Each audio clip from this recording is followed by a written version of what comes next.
live from Hooper Stadium on the campus of Nevada Union High School.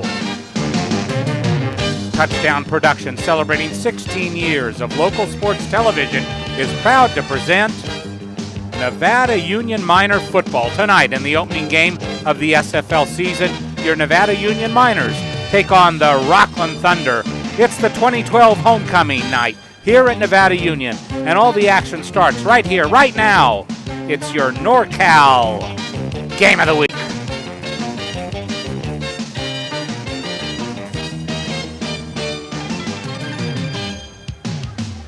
Homecoming night tonight, and the opening of league play against the Rocklin Thunder. Good evening, football fans, wherever you are across our worldwide audience. A special salute to you watching us tonight on YouTube. This is Jim Adams, the voice of Nevada Union Miner football. Alongside me, my sidekick, Paul Brown. On the sideline, Scott Hopper, our executive producer and director, as usual, Gilbert M. Dominguez, and he is joined by the rest of the Touchdown Productions sports team. Paul, the Miners are 3-2 in the preseason. Good enough, strangely, for first place in the SFL, but as we all know, things can change pretty quickly, and it really does begin here tonight. That's so true, Jim. Every game counts from here on out, and the Miners will have to show that they've improved their game and can play with this Rocklin team. You know, NU comes in with the second best offense, scoring 149 points this season for an average of 29.8 points per game. But Rocklin comes in here with the best defense. Has only allowed 19 points a game, and that's with 94 points all season. This is going to be a very interesting game. Many teams throughout the Sacramento section had byes last week. Rocklin and the Miners were two of them, and the Miners used their time wisely to iron out some final wrinkles. We're going to hear that a little bit more about that in Coach's chalkboard. For Rocklin, they will bring back some much-needed help. And with that, let's go down to the field and Scott Hopper. Scott? Hey, thank you very much, Jim. As Paul stated, the Thunder come in with the highest-ranked defense in the league, but it's the offense with the coming back of injured senior quarterback Daniel Niffen, who's been completing about 60% of his passes that could really cause trouble for the secondary of the Miners. And be sure to stay with us at halftime as we crown the new king and queen from Nevada Union High School. Back to you guys. Thanks, Scott. So the table is set. It's the Miners' high-powered offense against the Rocklin stingy defense. Be sure to watch tonight's game and all of the telecasts on our Game of the Week YouTube channel beginning Saturday morning, usually ingested by 9 a.m. We've got the coin toss, the national anthem, Coach's chalkboard, and hopefully some words from one of the Rocklin coaches. The kickoff is coming up straight ahead. So stay with us. It's Nevada Union. It's Rocklin coming up next on the Touchdown Productions Sports Network. Gold and silver are more important as a part of your investment portfolio more now than ever before. There's inflationary pressures. China alone could push the gold price more than double from $1,000 to $2,000 an ounce. Hi, my name is Jason Hommel, and welcome to the JH Mint. Here at the JH Mint, we have all sorts of gold and silver. We have about 200 ounces of gold. We have about 20,000 ounces of silver or more in stock. We also assay or scrap gold jewelry and placer gold, and we will be here for all of your gold and silver investing needs Monday through Friday, 10 a.m. to 5 p.m. The Owl has been part of Mill Street for 132 years. The hand-carved Austrian cherrywood bar was built in 1880, and the food has become legendary with entrees including steak and prawns cooked to perfection. We put 3 new HD TVs in the bar and the lounge area. We're going to be starting a Monday Night Football special. We'll have different specials in the bar. And enjoy a great meal with family and friends at the new Owl Grill and Saloon. The Painter family's been feeding Nevada County football players and their families since 1959. October marks 52 years of service to our community. At SPD, you'll always find USDA choice beef and a full-service meat department, complete deli section, locally grown produce, and a post office. Everything you need that makes SPD so special. SPD Markets, hometown proud, where your neighbors shop. Mike Bratton is the neighbor you can count on for your most important insurance decisions, 24 hours a day. The first step begins with a phone call. Hi, I'm Mike Bratton, your good neighbor State Farm agent, and I look forward to hearing from you. Since 1984, my team and I have been educating clients and developing long-term relationships through personalized and professional guidance on their insurance programs. We will put you in the driver's seat and strive to enhance each encounter you have with us. Like a good neighbor, State Farm is there. Downtown Grass Valley is the site for the Power Up NCTV Live Telethon, Saturday, October 13th, with special guest, the Jamal Walker Band. Said she likes to party, so look good, she said. And Ivan Nahara. It's the Power Up NCTV Telethon, Saturday, October 13th, from 1 to 5 p.m., right here on NCTV. We're back here at Hoover Stadium, and it's time for our segment with the coach, Coach Dave Humpers and Jim Adams at our coach's chalkboard. Down to Jim on the field. Welcome to Coach's Chalkboard, a feature before every Nevada Union football game. And as usual, we have with us tonight Coach Dave Humpers. Coach, let's go back just a moment to 2 weeks ago against Elk Grove. Pretty tough contest. Tough game. Elk Grove played a heck of a ball game, and we had some things we needed to be working on and doing better that night. You could certainly see why they're ranked number one, but since then you've had 2 weeks off. What did that accomplish for you? Well, we had some guys a little banged up that they got back to full speed. That helped a lot. We had a good opportunity to work with our guys, get ready for league, and everybody in the league starts with no wins and no losses going after the Sierra Foothill League Championship. So we were able to kind of regroup and recenter and certainly work on the areas that we've needed to work on. And we just had a terrific 2 weeks of practice. I'll tell you, our team is ready to play. Tonight, facing the Rocklin Thunder, always a tough contest between the Thunder. What do you expect to see tonight? They're a good team. They beat Inderkum the week after. Inderkum High beat Pleasant Grove, so they played everybody tough. They're a good team and play real hard on defense. So they present a lot of problems and a great challenge for our guys. And I'm looking forward to seeing our team improve. Is the main thing. Is, you know, whoever we're playing, I want to see our guys get better. Quite a bit of talk about the defense. What have you done over the last 2 weeks to kind of bolster that? Well, we want to be more physical, more aggressive. We've worked on those areas. We want to defend the pass better. We haven't done a very good job there. However, we're playing a new defense that gotten away from what we've done for the last many years. So there's some learning curve to occur, and so we're, as a staff and with our team, watching a lot of film and making changes, simplifying it. So it's really a matter of everybody in our program getting better, and I'm just real proud of our guys. They come to work, win or lose. Seems like Monday morning they come. Let's go. Let's get better for next week, Coach. So we're just all really enjoying coaching and working with this team. Okay. Final question, Coach. Big week coming up for Cole Hannums. Well, yep. Tuesday is Cole's appeal before the CIF Appeals Committee, and that'll occur on Tuesday. So we could hear the result later that day, or it could be up to 10 days before we would hear. So, you know, we're hoping. We think he's got a case that we're gonna win, and but we won't know until sometime after Tuesday. Well, we'll see how that goes. Thanks, Coach. Good luck tonight. This has been Coach's Chalkboard. Now back up to the booth, and Paul Brown. Take it away, Paul. Thank you, Jimmy. Very good deal with Coach Humpers. It's Nevada Union versus Rocklin. It's coming up next. It's on Touchdown Productions. Stay with us. Mill Street Clothing Company is Nevada County's natural fiber clothing store. Lisa Swarthout has her pulse on Nevada County fashion and stocks the store with clothing and accessories that are fun and fashionable. Choose from Woolrich, Chalet, Jag Jeans, Eileen Fisher, and more in a complete range of sizes.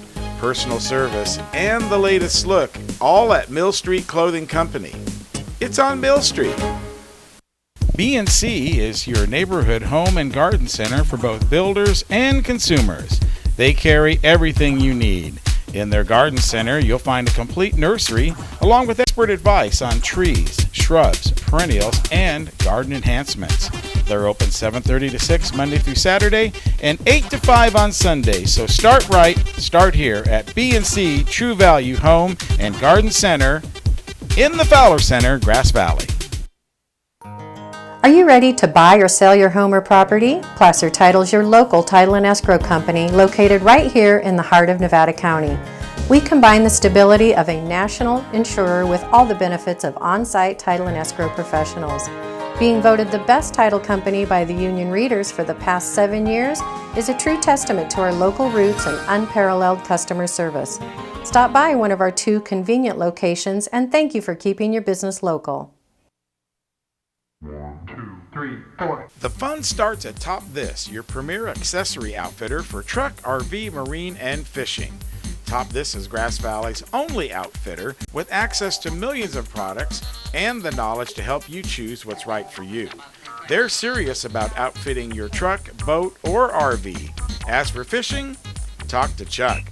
Top This, your premier accessory outfitter for truck, RVs, marine, and fishing. This song is for my Uncle Greggy. A family whose Nevada County roots run deep, at least 5 generations deep. Without a destination. Greg Segezzi's, because he's influenced every single one of our lives. Your own shadow on the wall. Barbecuing for NU football banquets, whether it was raining or freezing temperatures. He was a wonderful father, son, husband, and brother.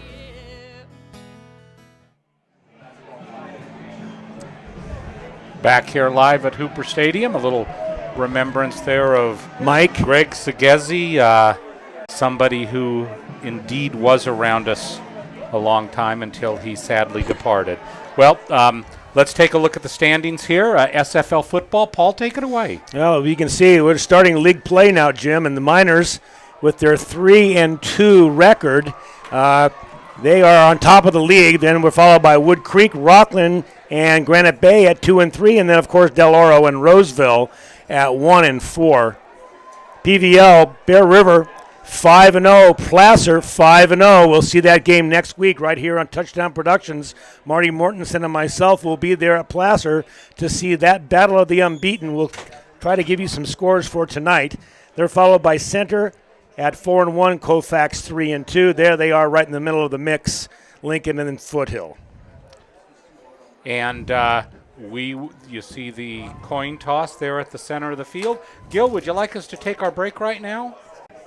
Okay, we'll be back with the opening kickoff in just a moment. You're watching exclusive coverage of Nevada Union Miner football. This is the Touchdown Productions Sports Network. Accidents happen, and Trips Auto Body and Paint Shop understands your frustration when they do. They work on all makes and models and have been serving Nevada County for 3 generations.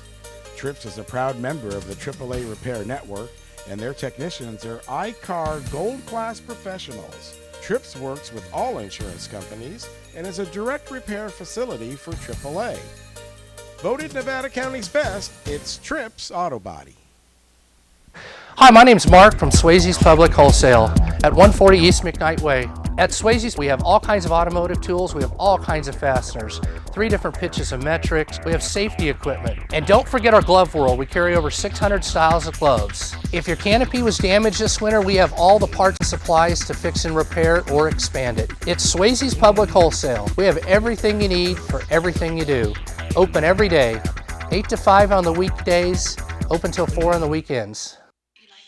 The Hauser family reminds you if it's round, rubber, and it rolls, then you're sure to find it at Plaza Tire and Auto Service. From regular car and truck tires to small specialty tires for your trailers and golf carts, you can trust Plaza Tire has the tire for you.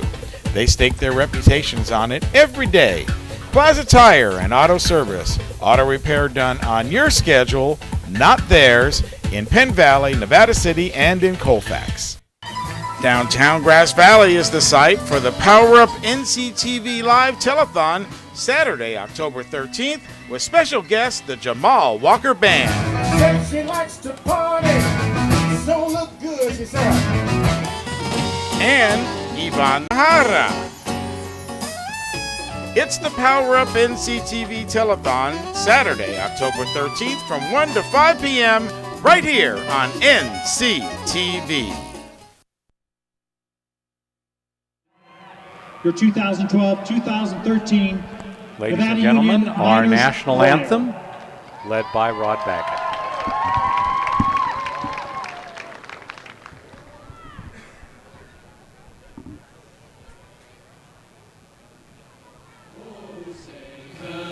See by the dawn's early light what so proudly we hailed at the twilight's last gleaming, whose the stripes and bright stars through the perilous fight. For the ramparts we watched were so gallantly streaming, and the rockets' red glare, the bombs bursting in air, gave proof through the night that our flag was still there. Oh, say does that star-spangled banner yet wave o'er the land of the free and the home of the brave. For football tonight, Nevada Union and Rocklin. Paul, we kind of talked about this before the game. An extremely important game for each of these squads to get off on the right foot. One of these teams is going to emerge 1-0 in the SFL. One is going to be 0-1. How important is that? You know, Jim, you and I talked about this, and if you're going to win this league, you've got to win this game right here. Both you and I feel that even though it's early in the season, it is a critical game for both sides to get off this win and get a start in order to make the playoffs in the SFL. And with that, we're going to throw it down to Scott's Hopper. He's down the field. Scott. Hey, thank you very much, guys. Just before the coin flip, I had an opportunity to speak with the NU training staff, and specifically about Nick Mafucci. He was able to come back. If you'll recall, 2 weeks ago, he was on the sideline, but during the 2-week period layoff, he did have the opportunity to come back to practice, re-injured his left knee, and we are sending, ultimately they're sending him off to see an orthopedic surgeon. They're thinking that it's maybe a different injury. And also back is Jason Murray, outside linebacker, running back. So other than that, we're good down here, guys. Back up to you. Miners lost the coin toss, and Rocklin deferred. Nevada Union will start off on offense. Here is the kick, a returnable ball. This is Hank Humphers with Ian Davis. Gives it to Davis. Comes up the left side, and a nice gain to just outside the 20-yard line, where the Miners will take up shop 1st and 10. So Nevada Union to come out on offense here. And as Paul mentioned, this is going to be a high-octane offense against a very stingy defense, so we will see what gives tonight. First down, Miners. Marks wide far side, Davis near side. Here's the toss, and a very good defensive play there by the Thunder. Jared Amadare with the tackle. Amadare coming across from his linebacker position, Jim, putting a hurt on our ball carrier for the first play. Let's keep an eye open, Jim. Number 77, Sam Woods, defensively is their outstanding lineman. We'll keep an eye open for him tonight. 2nd and 10. Short snap to Vallejo, and he moves forward for short yardage, and that'll bring up a 3rd down and 7 for the Miners.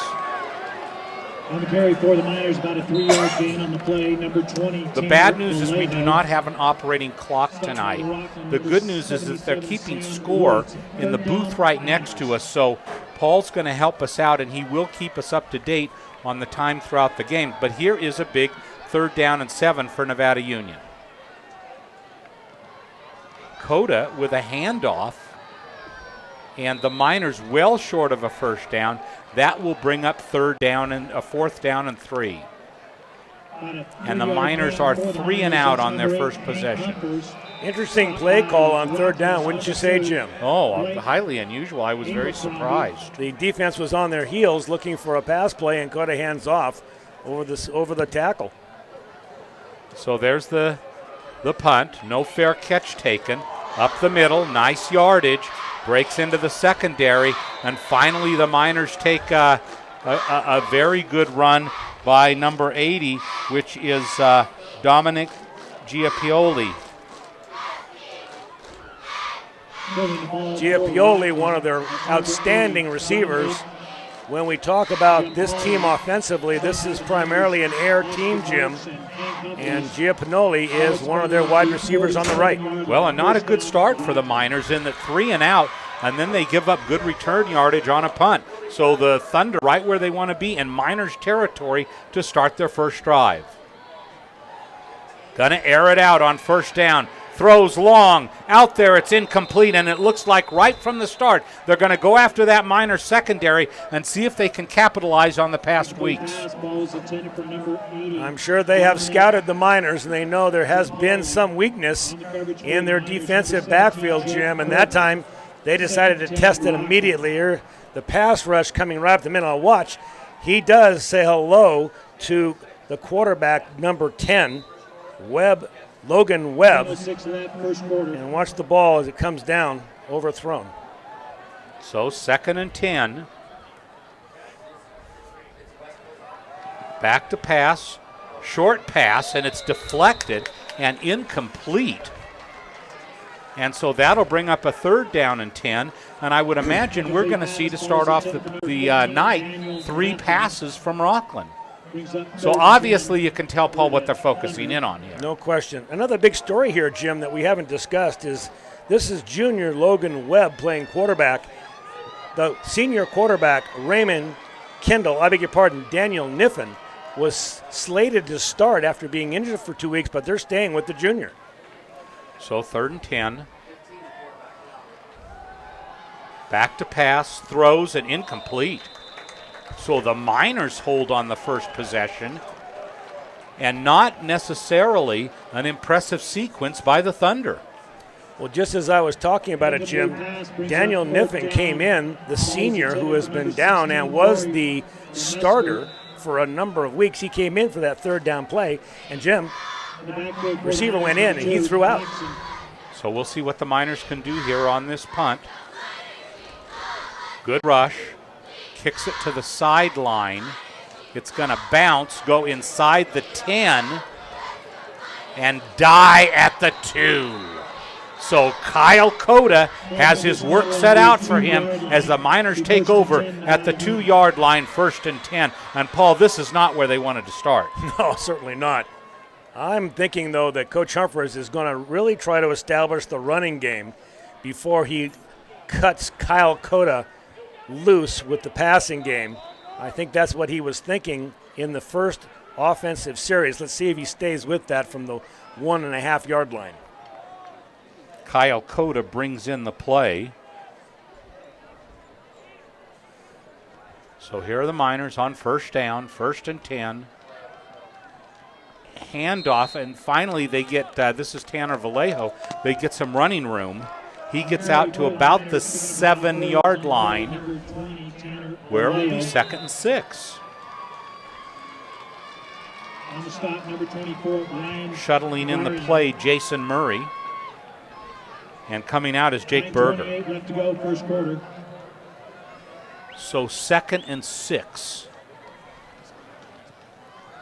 Handoff, not much yardage there. This will bring up a 3rd and long. And we'll go down on the field to Scott Hopper. Hey guys, thank you very much. 43 seconds into the Bear River Colfax game, it is 7-7. Both teams scored. One of them was on a running play by Colfax, and the other one was on an 80-yard pass play by Bear River. It's 7-7 with 43 seconds into the game. So back here to you we guys. go. Handoff again on third down. Miners are short, so they're going to start the game with 2 3-and-outs. And I might add, Jim, they've started the game with 6 straight running plays. Everybody expecting Coda to come out firing. Certainly we did. And they are now punting the football for the second time tonight. Brayton Sill back to punt. Gets it away. A high booming kick. Backing up. Some good running room. This is number 80 again. Miners closing in. Continues to bull his way. And that is Giampioli. Dominic Giampioli again with about 10-plus yards after he receives the punt. And for the second series in a row, the Thunder will start off in Miner territory. Good ball position. This guy, Giannapanoli, is a load. Any team would love to have him on their defensive line, not to mention as a wide receiver. Keep an eye on him tonight. Daniel Niffen in at quarterback. Single back formation, just as the Miners have not passed. That's all that the Thunder have done so far tonight. But this will be their first handoff. And bulls his way for 5 yards on the play. And a nice carry there by Raymond Kendall. Kendall, the workhorse on this team, doing the majority of the ball carrying.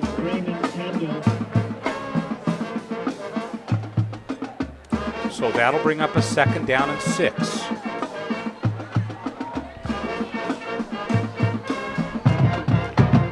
Townsend on the stop for the Niners. Wide out this near side, man in motion, back to pass and throws. That's going to be a completion. And the Miners with some excellent gang tackling, led there by Jake Berger. And the reception is to Jared Amador. Pass to Jared Amador. So Jared Amador. On the stop, number 17. 7 minutes to go, first quarter action. And that's going to bring up a 3rd down and short. Paul, take a look here. Anytime you have a defensive squad, you always want to see gang tackling, and that's what we've got here. They can see they've got big ball carriers and wide receivers. They're going to need to put more than one body to get them down. Looked like some motion, and there was. That's going to take it back 5 yards, and a 3rd and 1 will become a 3rd and 6. Some movement on the right side of the Rocklin line. So now, Paul, I would think that will bring up another passing situation. Still 3rd down. Well, out of the game goes Jared Amador, their senior back. And number 15 comes in the game. That's Niffen. Daniel Niffen. So Niffen brings in the play. 2 wideouts far side, 1 near side. Now one of the wideouts comes in motion this way. Back to pass. Big rush by the Miners. Throws, and that's complete for a 1st down. Miners gave him a little bit too much to work with, and again it's Dominic Giampioli, Jake Berger on the defense for Nevada Union. And if you're Niffen, how can you not like a wide receiver like Giannapanoli? This guy is big man, big hands, out and very, very fast, and we've already seen him carry the ball, Jim. So the initial 1st down of the night goes to the Rocklin Thunder. Moving towards the middle stages of the first quarter. Here at Hooper Stadium. Thunder versus the Miners.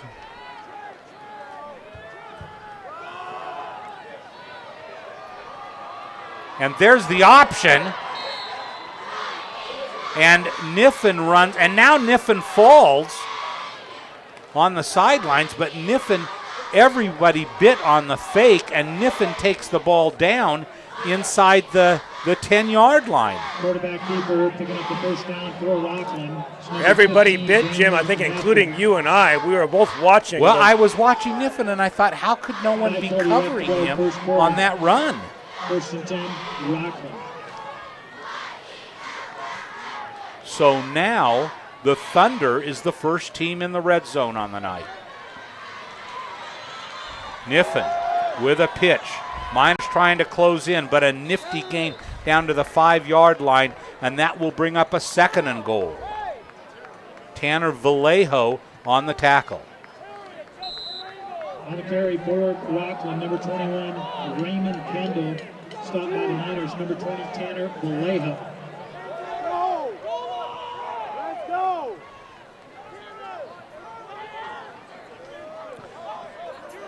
So Rocklin in a great situation early in this first quarter. And it'll bring up a 2nd down. Now back to pass. Plenty of time to throw, and that'll be a Rocklin touchdown. Touchdown, Thunder.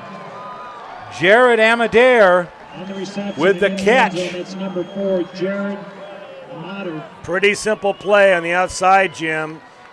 Play action into the line, rolling out Niffen, finding his secondary receiver, and pretty simple throw and catch there for Amadare. So the Thunder set up for the extra point. Spotted, kicked, and good. Kick is good, putting it through the uprights, number 36. So a look at the scoreboard as Rocklin is the first team to score tonight, and they lead 7-0. Exactly 5 minutes to go in the first quarter. Well, and you've got to think that on this drive coming up for the Miners that they're going to have to change it up a little. Yeah, here's the replay, Jim. Let's talk about that. But the replay, now watch this is way too easy. He's got actually a number of receivers that he can choose from. There's the play action we talked about. Rolls around to the right side.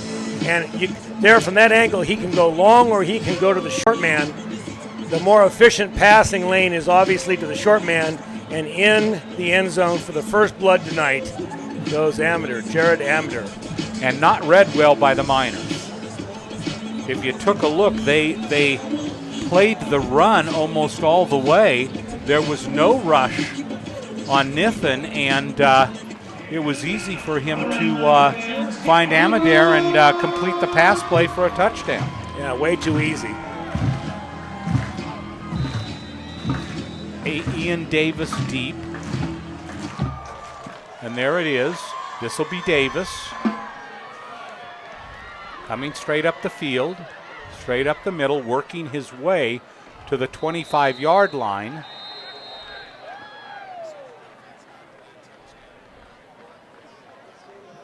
And so now the Miners need to move the ball. They certainly do. This is the best field position they've had all night, and they're at their own 25-yard line, Jim. They need to move the ball, do something other than just this 3-and-out we've seen the last 2 possessions.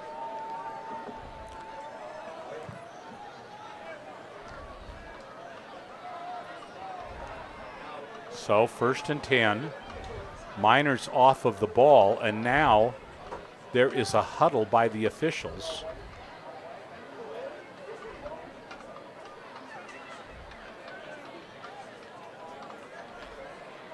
And hard to tell what they're discussing there. It may have been the extracurricular action at the end of that play. And let's see what they've got here. They're taking an official timeout. They may be discussing the clock, Jim. There is no clock on field. And so they may be talking to the coaches about how they're going to keep time. And you can see there they are talking to Coach Humphreys. And it's something that is irritating Dave, so let's see what they do here.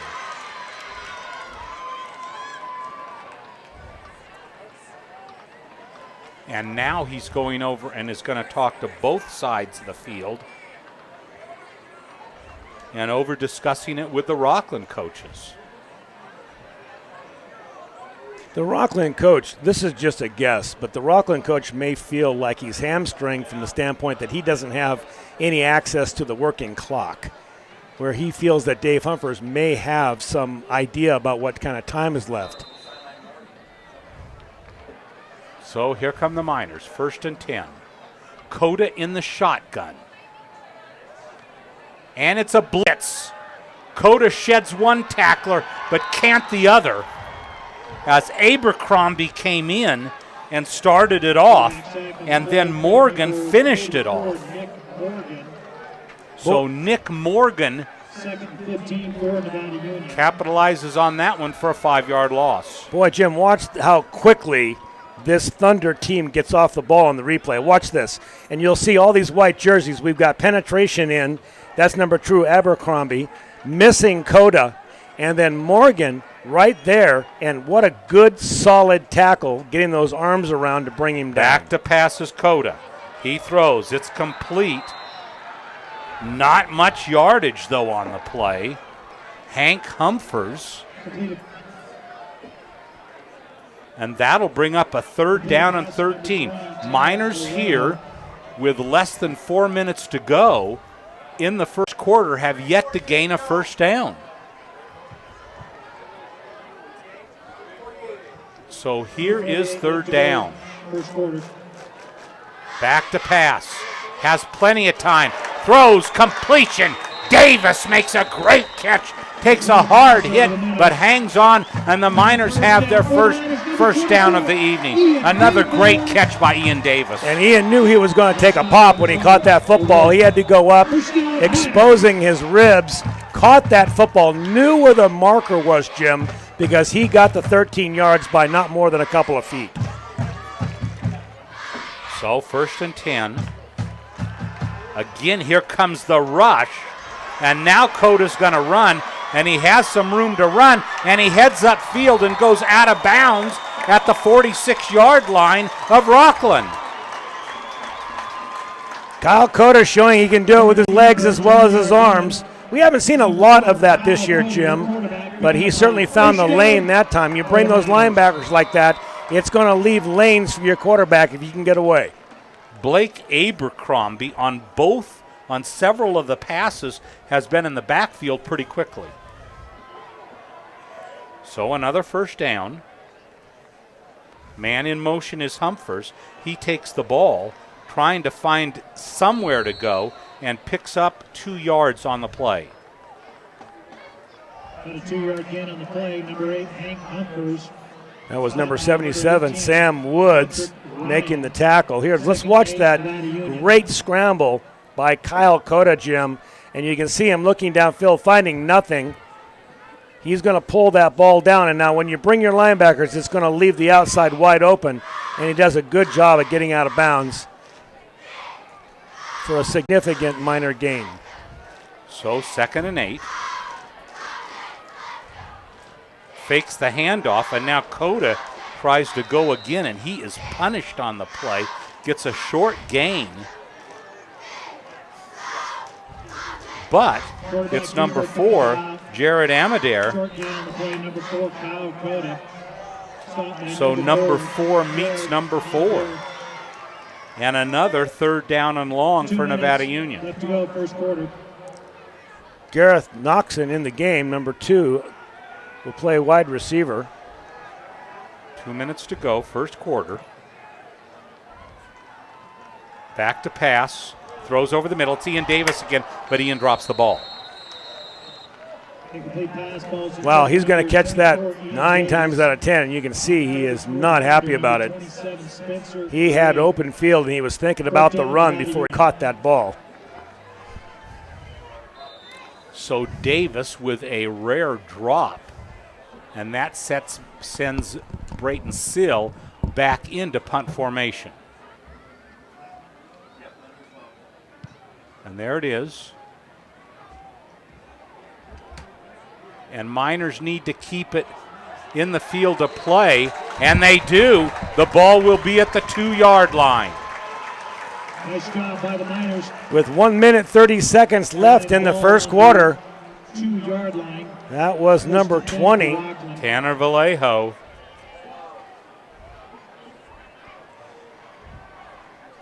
Miners with a nifty job. That ball will be marked at the 3, and it'll be 1st and 10 for the Rocklin Thunder.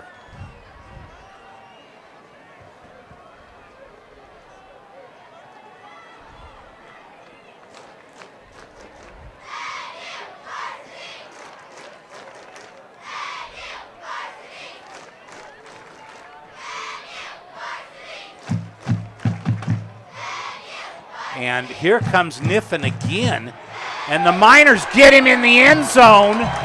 There's no sign yet. It's a safety. So the Miners catch Niffen in the end zone, and they snuff him out, and the Miners now trail 7-2. It was a broken play. Niffen has not played for 2 weeks. He has been down. He looked in the backfield for a ball carry, and there was no one. He was running naked out there, Jim, and we, like you said, snuffed him down for the safety. And who does the tackling? Who records the safety? Tanner Vallejo. Who else? You could see once he took the ball, Paul, he went, oh no, and he kind of retreated deeper into the end zone. And then he comes around that right side, and who is there to greet him but Tanner Vallejo, and that's not good news. The big Tanner. I think he probably was thinking he was trying to get rid of that ball, but he knew that he was going to have to run at least to the sideline before he could. Here's a replay. So let's watch the Tan Man here. So there's a broken play here. Obviously, he turned the wrong direction. And you're right, Jim. He's going deeper. And, you know, I don't see any sign now that he's thinking he's going to try and throw it. He was going to try and get out of the jail with his legs, and Tanner Vallejo said no. He didn't know he would be defended by Tanner Vallejo. And Vallejo picks up just where he left off last week. He has had a series of sensational contests, and he has started off strong here tonight in the closing moments. This is not a baseball game. The 7-2 score is correct, and there's the touchdownproductions.com scoreboard. And look at this. It's like an onside kick, and I think it goes out of bounds. There was an offsides, I believe, Jim. Now, illegal motion they're calling against Rocklin. That'll take it back another 5 yards. They'll be kicking from the 15. That was a strange call. If the Miners had recovered that, they would have recovered it at the 30, and they would have been at the Rocklin 30 to start the drive. Now, the Thunder goes back to the 25, and that's the point from which they will kick off. You know, it's been my experience, Jim, that they had to punt the ball after No, that is not safety. true. They have the choice of punting or kicking off. Now, this is going to be good field position if the Miners can do something with this. And he keeps it this time. Here comes Ian Davis. Davis trying to turn the corner, that cannot, and is taken out of bounds at the 43 of Nevada Union. So, with all things considered, the Thunder escaped with minimal damage. And the Miners will start off on their own 41-yard line. They'll have the best field position of the night, Jim. Gonzalez, first down, Miners. I would say there's less than a half a minute to play in the first quarter. 1:17 left to go. 1:17 left in the first quarter. Humphers sends Jake Berger in with the play. Austin Marks has not been a target yet tonight. Back to pass, looking for Davis. Now looks over the other way. Throws to Austin Marks, but it's incomplete. Good defense by the Thunder. They're in a zone defense, and Cota looked all over the field to find nobody open. Finally, his cutoff man there, that was number 82. Austin Marks. Austin Marks, you were just mentioning. Miners seem a little out of step so far tonight.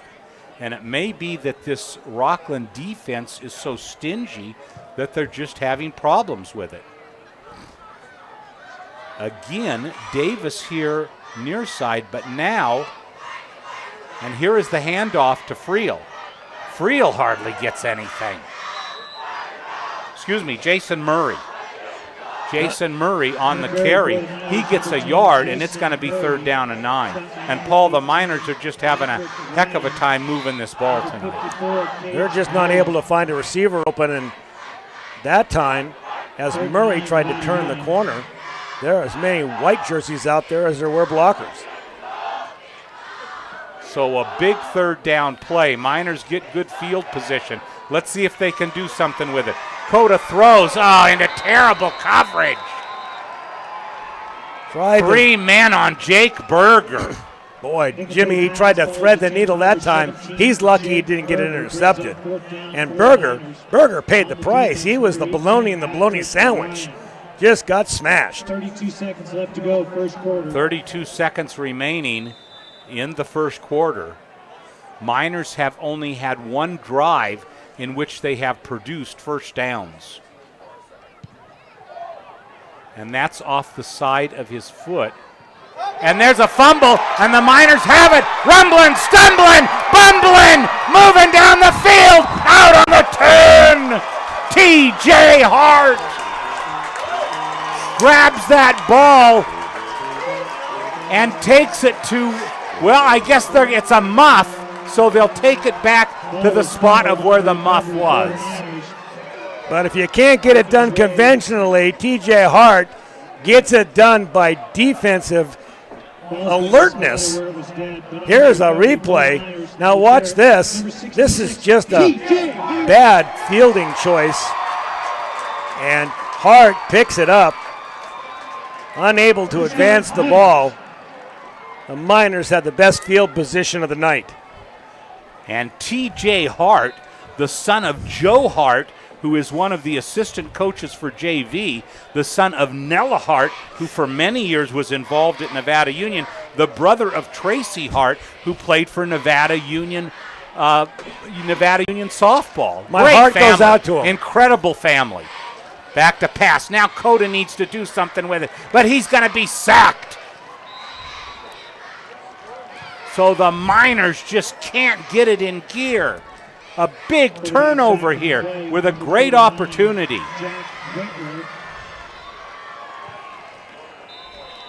And that is the end of the first quarter. Here's a replay. So we've played one. Yes, the Miners trail 7-2.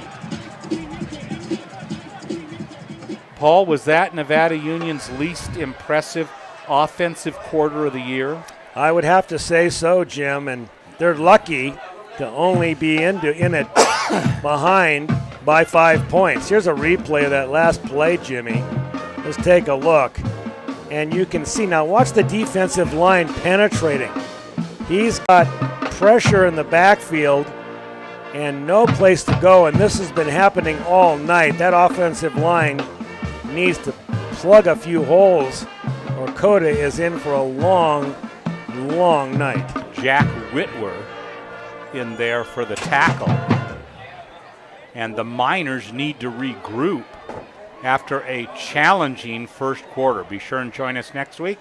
Little change of venue. We're going to go to Bear River to watch the Placer. We're going to go to Placer to see the Placer Hillmen versus the Bear River Bruins. You can watch the game on Comcast Channel 11, Sunlink Channel 16, Wave Broadband Channel 20. You want the easy hint? For you YouTube viewers that are watching us right now, welcome to the Game of the Week. We're always glad to include you, whether you happen to be in Grass Valley, Nevada City, Southern California, or the East Coast. We welcome you to tonight's broadcast. How was that, Paul? You got me stirred up, Jim. I got to get these Miners stirred up, too. We're going to start the second quarter, and the Miners in decent shape, a 2nd and 13, but they've had a hard time. Jacob Friel is checking on in. They've had a hard time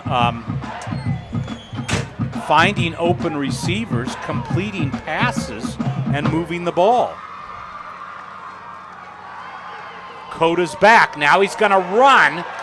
Nice gain on the play, cuts in, and I believe he gets first down yardage, and that has been one of the Miners' best offensive weapons tonight. And I think Kyle Cota now believes that he can put this team on his back, at least until they can figure something else out here, Jim.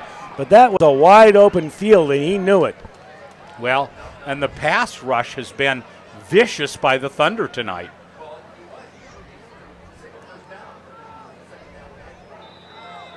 So 1st and 10. Early moments of the second quarter, Miners trail 7-2. Miners driving a first down inside the 25 in Brayton Sill field goal range. Up the middle, Vallejo gets tripped up on the play, but gets a nice gain of 6 yards. That'll be a 2nd and 4. And, you know, when the Miners are throwing a little bit more, it frees them up to run better. I was just thinking the same thing. Vallejo will find much more room if they have to hang back a bit and not pressure Cota in the backfield. In motion is Humphers. And it is Humphers who takes the ball. Flag comes in, but comes in way from the backside, from the back judge. And let's see what the call is here. Holding, Nevada Union. Penalties against the Miners, holding.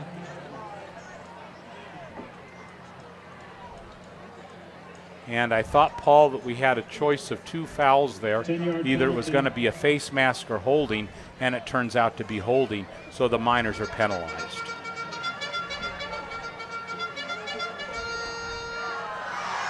So that'll make it a 2nd down and 15.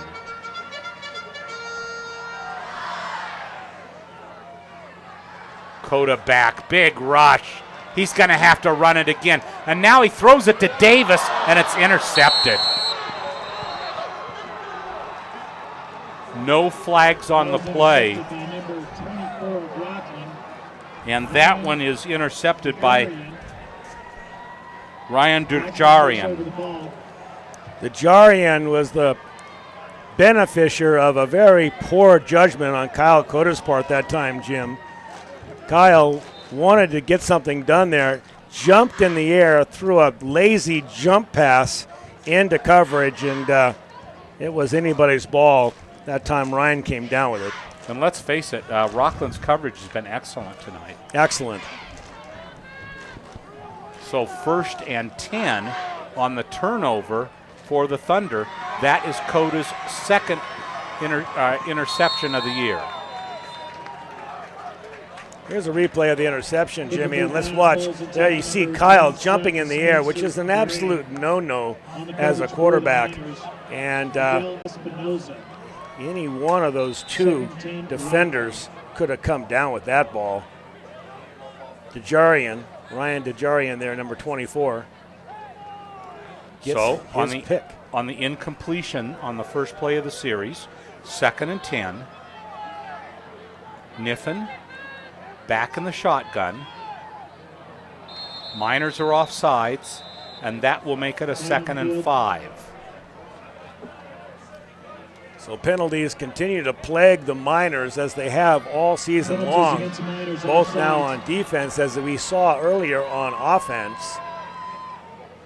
That bad pass by Cota, Jim, was set up by that 10-yard penalty, that hold.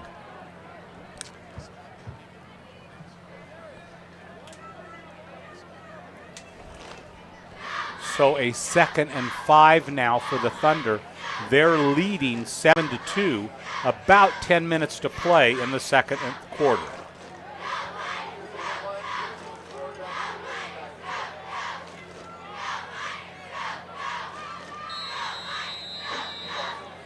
And now there's a flag that may be delay of game, and will go down on the field to Scott Hopper. Scott? Hey guys, thank you very much. I want to give you a Bear River Colfax update.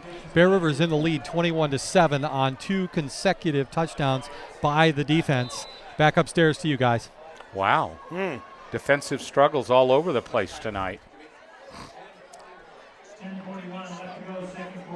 When you can get 2 touchdowns in one game from your defense, you know they're playing well. So 2nd and 5, 2nd and 10. Niffen still with the single back. Back to throw. Throws, and that's a completion. Niffen was obliterated after he got rid of the ball. But it's going to be Corey Burmeister with the reception and a first down for Rocklin.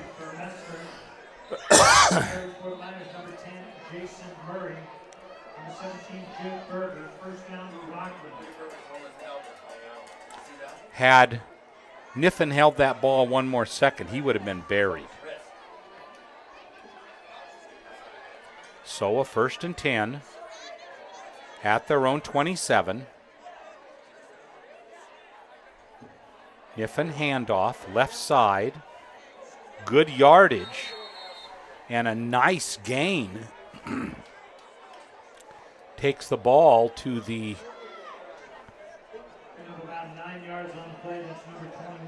to the 37-yard line. It'll bring up a 2nd down and 1. That was Raymond Kendall, Jim, carrying the football. He has got a bad case of the quicks. That guy, from one step on, is going full speed, low to the ground, a classic eye back and a great weapon by the Thunder. Is he as tough as that steak you ate at Denny's last week? Back to pass. Here's the rush. Oh, but he gets it away. Nice completion, and now some good plus yardage. Another first down for the Thunder at their own 40-yard line. Boy, that was a great release by Niffen, wasn't it, Jim? Barely getting the ball out of his hands. Just exactly when he wants to do it, though. Exactly, and also it was thrown with accuracy. Put it right on the number so that his back could catch it and do something with it after the catch. So Niffen racking up another 1st and 10. All on short passes. There's the handoff, but the Miners are waiting. A play slowly to develop. T.J. Hart in the middle of it, as well as Cameron Townsend. Here's that pass earlier, and we'll see. Just as he releases the ball, he gets pounded, but the ball is perfectly delivered. Big Terry Graham with a strong rush.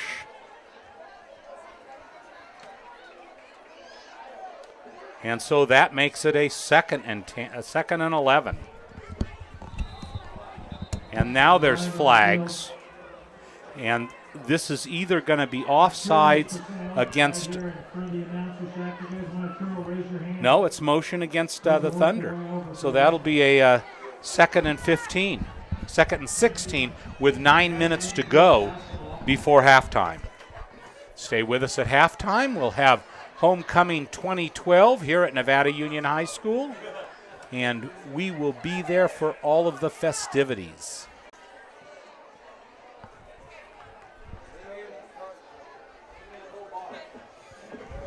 So now a 2nd and 16.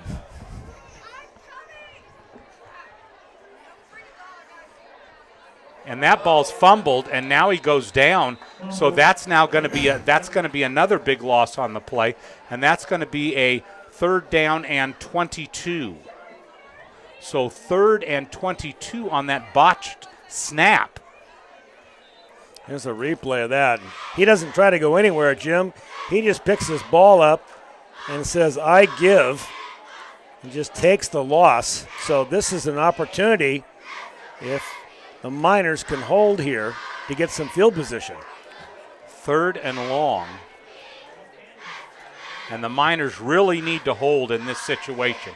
Here comes the rush. Long pass, but way overthrown. And in fact, there have been times where I have really been unimpressed with Niffen's passing game, and that was surely one of them. Ian Davis in on the coverage. He really does look like he's a little off center, doesn't he? He doesn't look like he's got his rhythm at all, and he hasn't had time with his receivers. So Jake Berger deep. And Berger is deep, I believe, with Hank Humphers. And there's the kick. Miners need to field it. Oh, my gosh. That'll be a Rocklin ball. So a big turnover. The ball hit Hank Humphers in the shoulder. Hank Humphers is still down. Slow to get up. You know, that ball was going to be difficult to field. Hank needed to just get away from it. Wait a minute, hold on. Is that Hank? That is Gareth Noxon. So our apologies to Hank Humphers. That was Gareth Noxon. Let's take a look. Here it is. Now watch this ball. This is worse than a knuckleball, and it takes a bad hop. It runs along the ground, then hops up. That is number 2. That's Gareth Noxon. You're right, Jim, and it's all he can do to just try to field it and doesn't end up with it. So the Miners, a team that has turned the ball over very seldom, has another turnover, and now here, and I think there's a face mask there, but nobody sees it. And that will bring up a 2nd down and 4. It looked to me, Jim, like he wanted to pass. That may have been a halfback pass. Finding no receiver open, just decided to pull the ball down. Gain of 8 yards.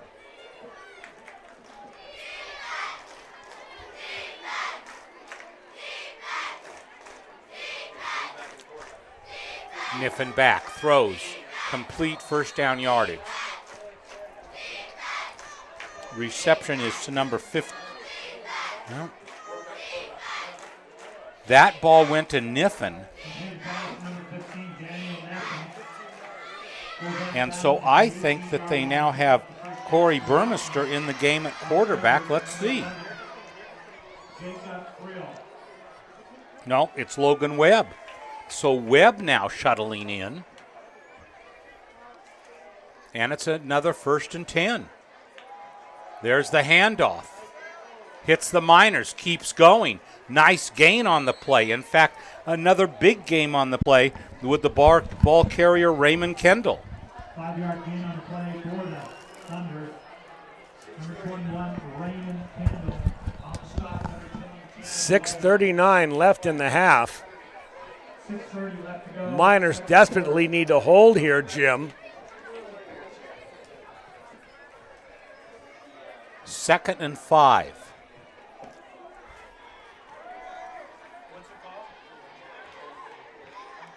And now it's Niffen. He rolls right, and he throws over the middle.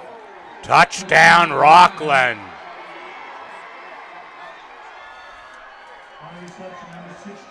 So the Thunder goes ahead 13-2. And once again, Niffen has a number of receivers coming across from the right in the end zone to look at, rolling out, able to find one of them and scoring the 2nd touchdown of the half for the Thunder. Spotted, kicked, and good. 14-2, Rocklin leads Nevada Union. And it's kind of been a half, Paul, where the Miners have seemed a little bit out of sync. They really have been successful in moving the ball, but tonight it seems like they've really had their difficulty. It is, and the turnovers now seem to have kind of evened themselves out. Both teams have had a bad fumbled punt, although the Thunder were able to do something with it and score. Here's a replay of the touchdown. Now you watch Niffen, and he is getting no pressure, able to stop and find someone in the back of the end zone. And there he is, all by himself. Good catch. Cradles the ball in. And that's Niffen. That's Corey Burmester.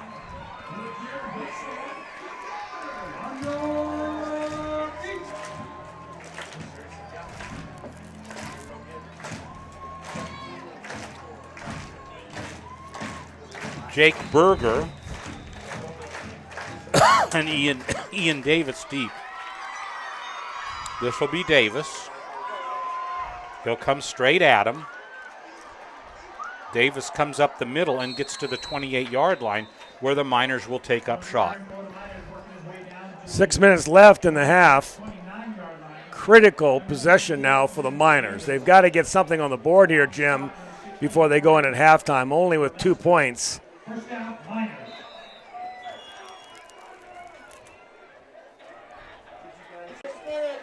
this is the last time that the game of the week will see the Miners for 3 weeks. Next week, we will be showing you, as we talked about, the big Hillman-Bear River game. And the following week, as happens every 2 years, Roseville locks us out. And so a gain to the 30. That week, we will be showing you Bear River and Center. So next week, both of the two teams could be undefeated at 6-0. And we're sorry about week 2. Roseville does this to us every time we play there. They're very difficult to work with, so it makes it tough. Here, and the ball is dropped by Gareth Noxon. Boy, the ball could not have been delivered more brilliantly. Noxon, all he needed to do was put his thumbs together and squeeze the ball, and it goes right through his hands. He feels as bad about it as anybody, of course. But getting fewer and fewer opportunities here. Let's take a look at this. If you're a wide receiver, this is the kind of football you want put on you. And it's another 3rd down and long. 3rd and 7. A difficult pass to catch. Had to kind of take it over his shoulder, but a very catchable ball.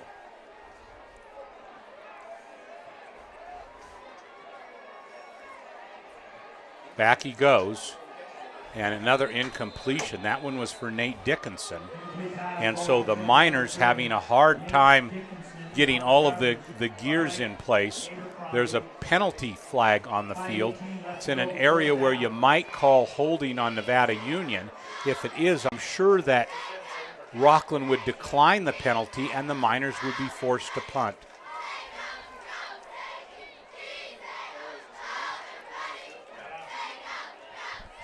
Chop block against Nevada Union is declined. So that brings up 4th down.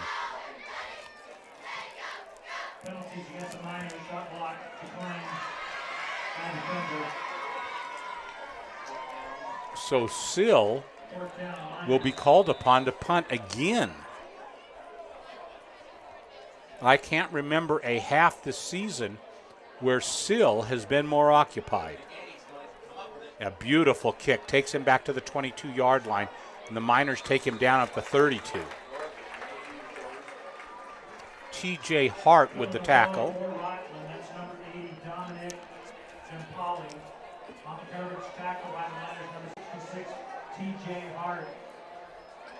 Next week, as you take a look at the standings here, next week the Miners take on Wood Creek, 2 3-2 teams as it sits right now. Around the world in an effort to eradicate polio. Today, polio only exists in 4 countries: India, Pakistan, Nigeria. 1st and 10.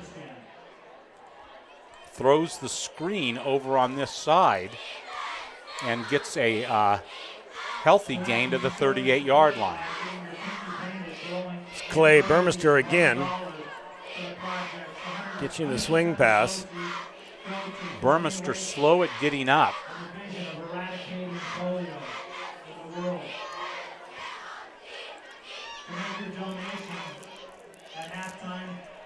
Second and 4.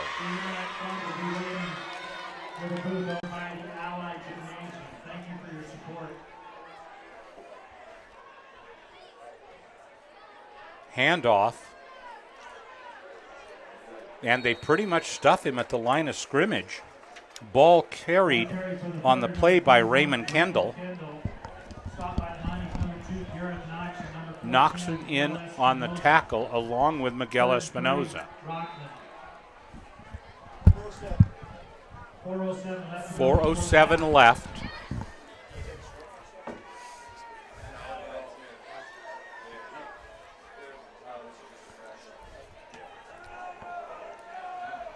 So first 3rd down and short. There's the handoff. It's going to be close. I don't think he made it, but let's see. He does not get a favorable spot, so that is going to be 4th down.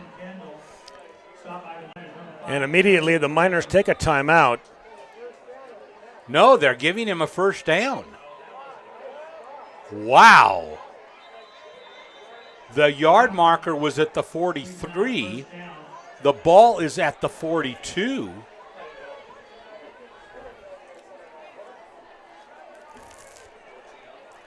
Not a great first half by the Miners.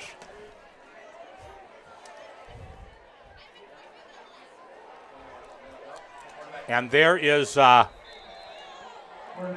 there's the quarterback keeper, Niffen with the ball, takes it for 5, and it'll be 2nd and 5.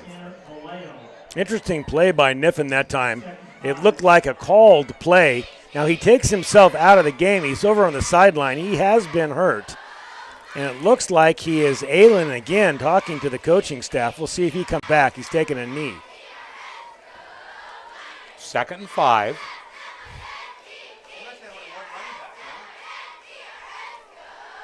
Back to pass. Here comes the rush.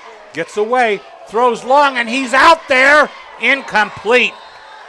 The coverage had left him behind. Logan. It was intended for Logan Webb, but Jacob Friel was back there on the coverage. Let's take a look at this, and you see Webb is being rushed. He just eludes the pass rush, lets the bomb go. Now it looks like the defense has given up on the play and just released the receiver. They're lucky he didn't catch that for 7. 3rd down and 6.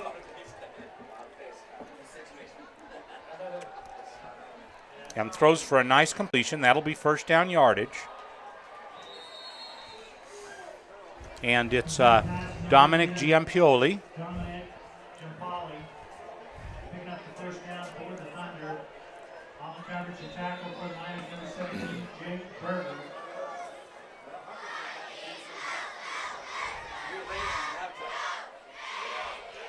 So another 1st down, and now they venture into Miner territory at Nevada Union's 45. 1st and 10. Fakes it, gets away from Austin Marks, and then throws a nice completion. Another 1st down. Jared Amadere again with the reception. 1:52 left in the half, and the Thunder are making good use of that time. Jim, I'm seeing missed tackles in the backfield. Here's the replay. Now watch this. He just, we're not going to see the missed tackle, but a good reception and good hard running after the catch. That's Amador. Back to pass.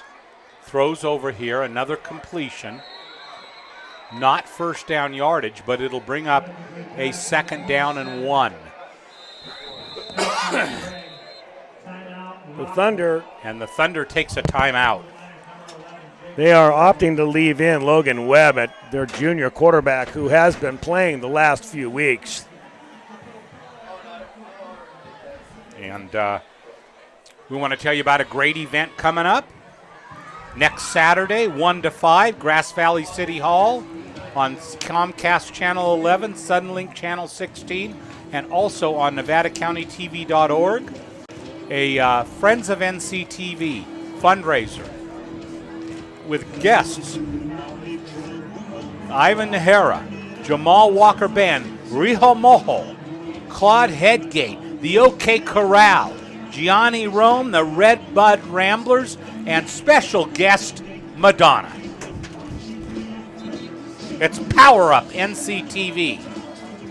Live telethon. Madonna will be there. She has a concert on Sunday night at the MGM Grand in Las Vegas. I understand that Marty Mortensen called her personally, invited her to come, and because they're close friends, she says, I will be there. You know, Marty has those connections. What can you say? He's a legend. He is. So 2nd down and 1. 1st down yardage. And again, the ball goes to Raymond Kendall. And there'll be timeout now. Thunder, they're going to try and save some of this clock. Just over 1 minute to play in the half. And no, the clock is running.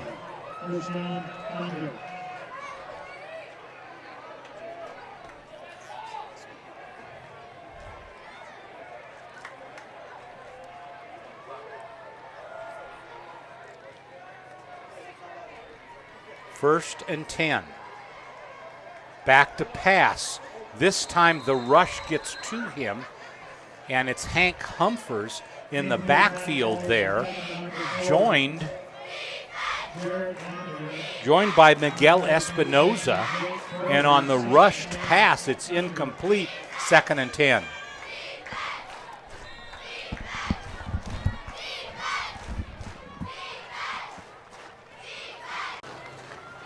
Waning moments of the first half. 1:04 left.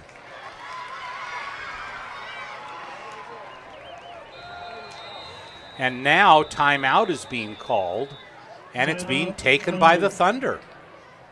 So with 1:04 to play in this first half, they've moved the ball down the field very slowly, very methodically, and now they're in great position. There are 8 ways to watch the game of the week. Comcast Channel 11, Sunlink 16.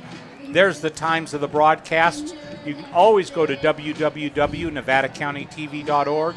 You've got Wave Broadband, ACTV Channel 20, Touchdown Productions, The Union, and then what has become the most popular media is our YouTube broadcast of the week. Watch it at your leisure. Move it forward to points in the game that you want to watch. There's many, many different benefits to watching it on YouTube. Those of you watching it on YouTube today, thanks for joining us. We're always glad to have you, and our last minor game for 2 weeks, and here is a 2nd and 10. And now the minors take timeout. So a little cat and mouse going on by the two coaches, both of them trying to make best use of their timeouts and spare a little time on the clock with a minute left in the half. Well, 1:04 is a long time to go. Thunder have 2nd down, though, and 10. You would think they'd be putting the ball in the air. Certainly within field goal range for most kickers. We're not sure the distance and the kind of leg that the Thunder's kicker has, but you would think he is in field goal range from here. As you see in the distance there, the old cars coming around the track. We will have a good halftime show here with it being homecoming. And Paul, I think I'll let you carry the halftime show. And my pleasure, Jim. Some beautiful automobiles we see circling the track. Beautiful night here at Hooper Stadium. Early October. Short sleeve crowd. Back to pass, and down he goes. So finally, the Miners get to him, and it's Miguel Espinoza.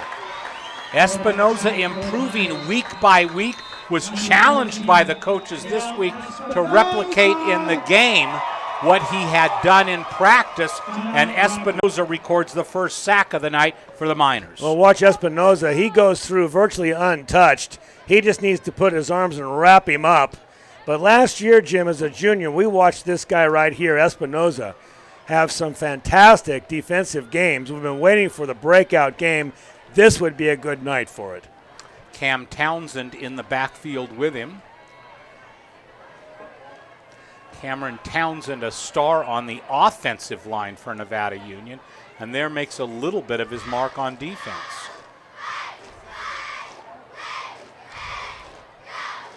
So that will make it a 2nd down and 20. Excuse me, a 3rd down and 20.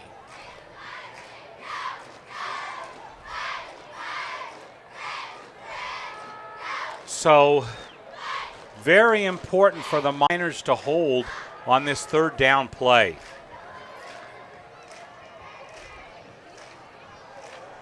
Webb is back, and now he's going to run That isn't going to get him very far except out of bounds. And that's going to bring up a 4th down and long. And I think that long may be an understatement because I think it'll be 4th down and 19. Interesting position here we have for the Miners. Forcing him out of bounds and stopping the clock was so to their advantage. Now the Thunder, they may decide here, Jim, to try a shot into the end zone.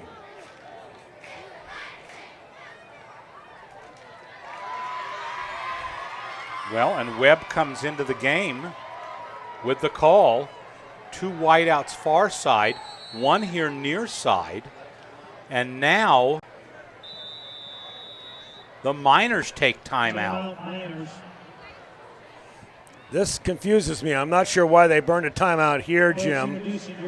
Maybe they weren't ready for the play that they were seeing developing on the field. They do have 1 timeout left, it says on the scoreboard. Well, and not the normal night for the Miners. They really have struggled. 42 seconds to go in the first half.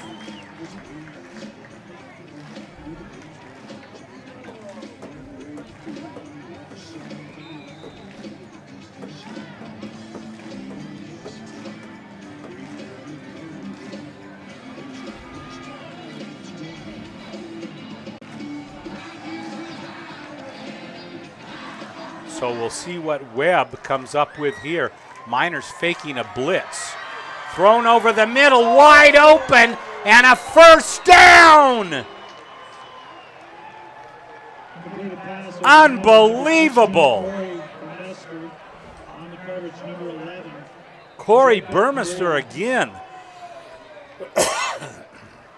And Burmester finding himself wide open, splitting the zone. Now watch the replay on this. He comes across the field. He's at the top of your screen right now. You can see him. And he splits the zone. Beautiful pass by Webb. Finds his receiver on target, falls down, stopping the clock to move the chains. They're on their 5-yard line. And the Thunder look like they're going to try to squeak a score in here before half.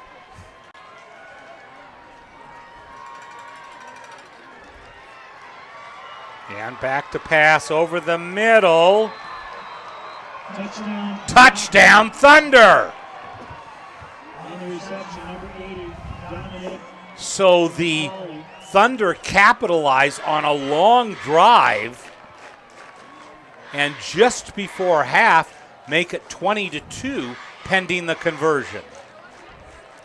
That's Dominic Giamapoli. We've seen him all night.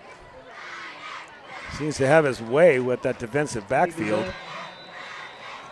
And the kick is good.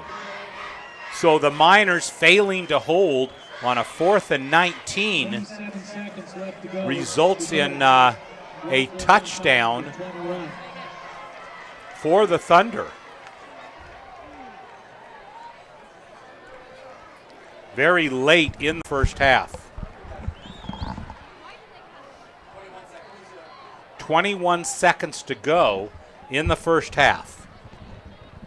So a late strike by the Thunder puts the Miners in big trouble. Now watch him use his body. This is like a basketball play. You're just going to screen yourself off of your defender and receive the ball right into the gut.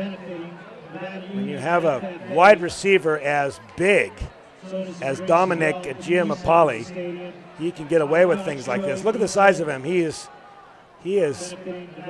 way bigger than his defenders. Ian Davis and Jason Murray on the coverage. The Miners are definitely going to need to regroup at halftime.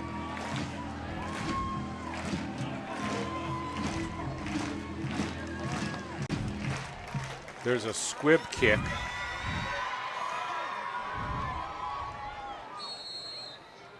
And Austin Marks falls down at the 30-yard line.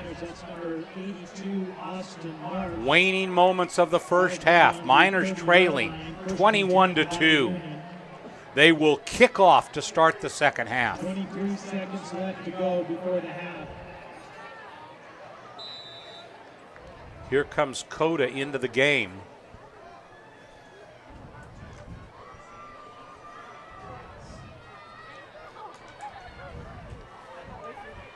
And there's a fumble. I think Kyle Coda recovered it. And that may be the last play of the first half. Fumble recovery by number 4, Kyle Coda.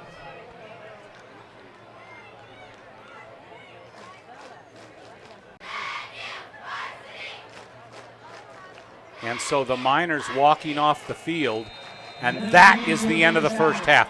21-2 at halftime. You're watching exclusive coverage of Nevada Union football. This is the Touchdown Productions Sports Network.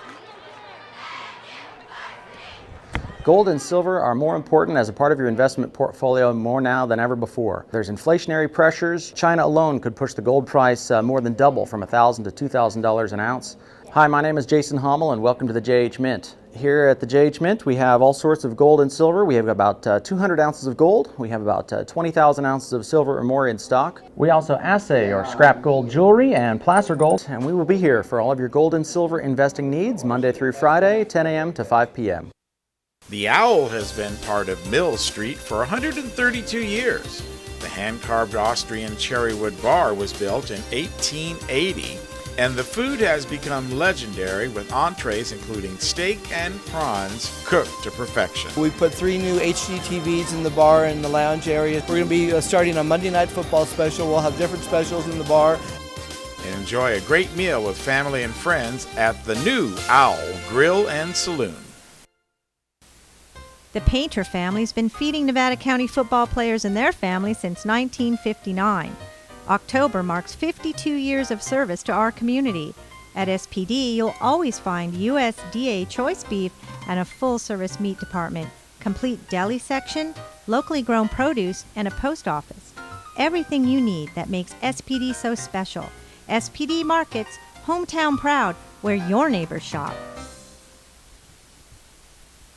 Mike Bratton is the neighbor you can count on for your most important insurance decisions, 24 hours a day. The first step begins with a phone call.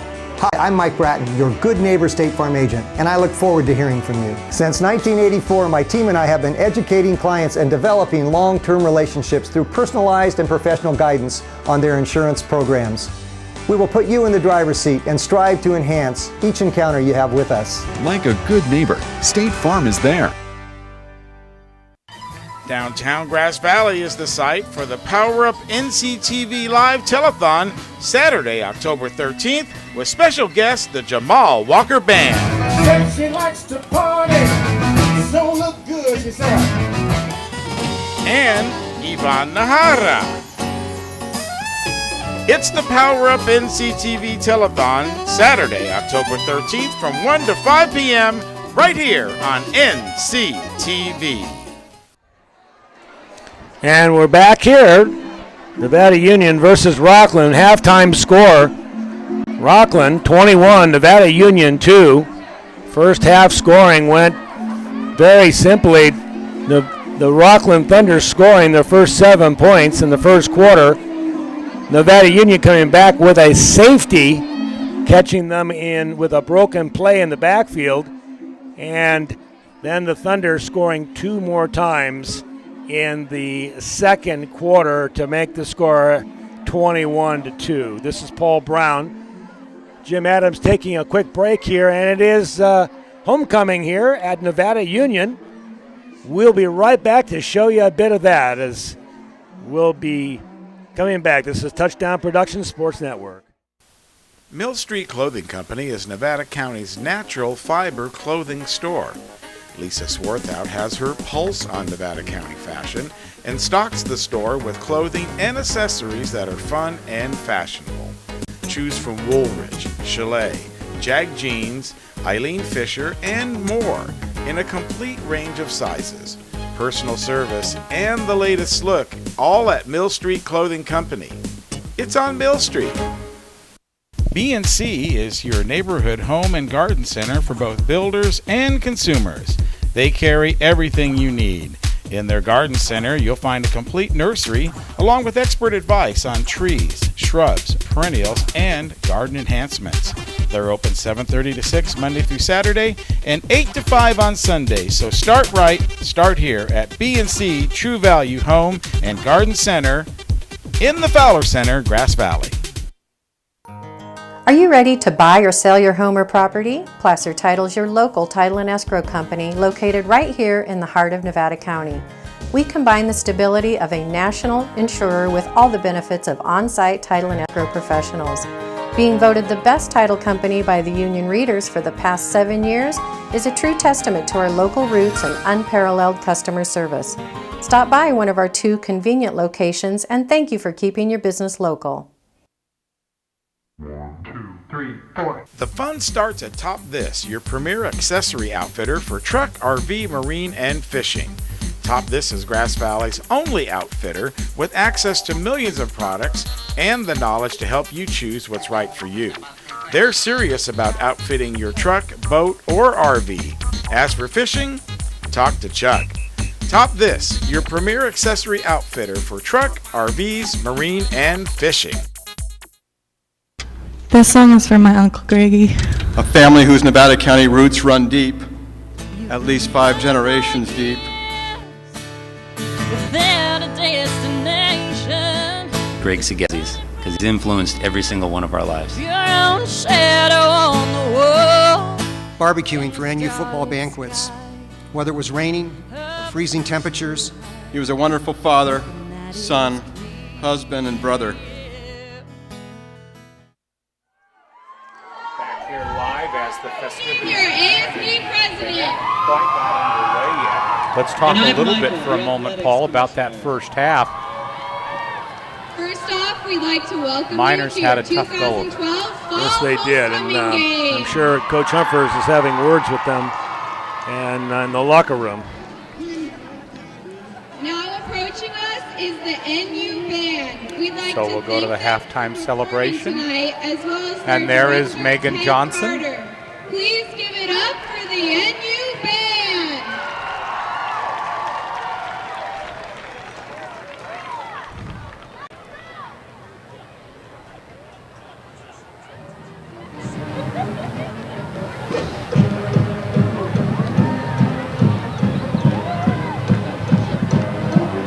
And here is the NU band leading the procession.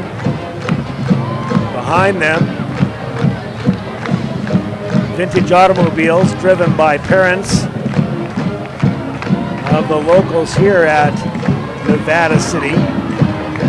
If you don't know, if you're watching us on YouTube and you have never been to the beautiful Northern California foothills above Sacramento, the Nevada City Grass Valley area, that is where we're broadcasting from here, Nevada Union High School.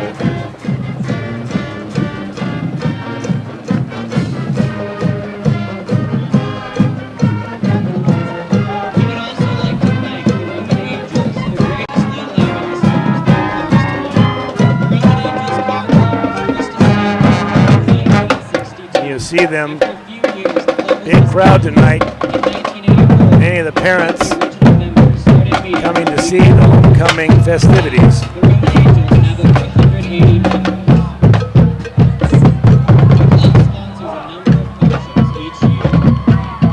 They have an annual toy drive that supply toys to the Salvation Army. The Roman Angels also give a scholarship to an automotive student at Nevada Union each year. The club's purpose is to have fun with vintage cars and to provide community service in the Nevada County area. Coming around the corner first is freshmen Prince and Princess Dylan Moreno and Eva Case. They are riding in a 1949 Mercury convertible owned and driven by John Klein. This full custom car has a fuel-injected V8 from a Mustang Highway Patrol car.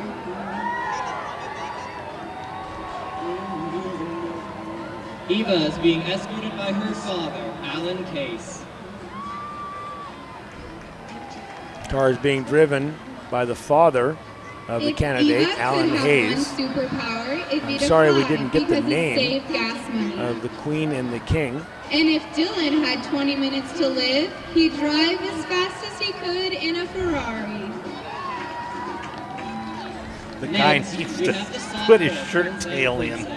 Reed Bertrand and Delaney. Marty would say that. He would. They are riding in a 1950 Willys Jeepster, owned and driven by A Don Day. 1950 This Willys Jeep Jeep. has a 289 That's very That cubic is inch cool. high That's way output cool. Ford V8. Ooh. Delaney is being escorted by I her bet father, that's a rough Greg rider. If Delaney Yeah, but could if be I owned any it, I'd be out animal, polishing she'd be it a up every giraffe, night, so yeah. she could be tall for once. And if Reed was an ice cream flavor, he'd become quad ice cream. Because it's not a real flavor, because he wouldn't want to be ice cream. Next in the lineup is the juniors. Chandler Heppy and Emily Siegel. I bet Marty owned one of those. And there is This Chandler adorable Heppy. couple is rolling up in a 1933 Ford Chandler is Roadster. a great guy. This I is a spent true American a hot week with rod him in with a February flat in head Mexico. V8. Just great character. Emily is being Cool car. escorted by her father, Paul Siegel. When asked if they could have dinner with anyone in the world, they said Chandler each looks other. nice. I'm proud of him. And if Madison Emily were Heppy's to be brother. any animal, she'd be a gazelle because she's tall and she runs like one. And now, here come the seniors. Our first senior couple is Connor Sanders and Sophie Dermy. They are riding in a 1940 Mercury convertible owned and driven by Wally Hamilton. Paul, I hate to say Wally's this to you. I car don't is want a you to feel completely bad, stock but I wish Marty restoration. were working with me right now because he always loved Homecoming. Well, I'm sure if tonight isn't Homecoming at Bear River, we'll have it next week, Jim. Now there is a car that I'd drive every day. Look at that beauty.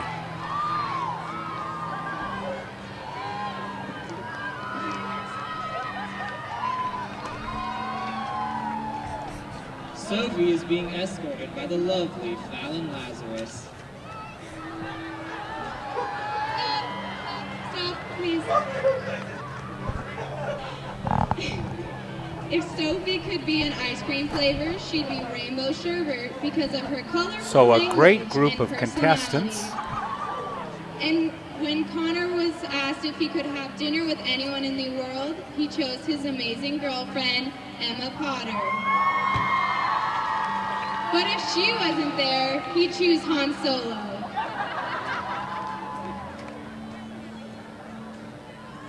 Now approaching is our second senior couple, Nat Cartwell and Olivia McDowell.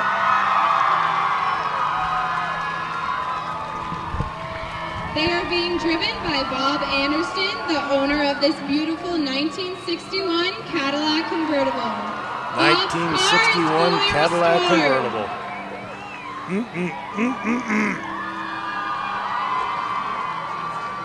Olivia is being escorted by her father, Bruce McDowell. We do know our vintage cars here in the Olivia was foothills. asked if she could be any animal.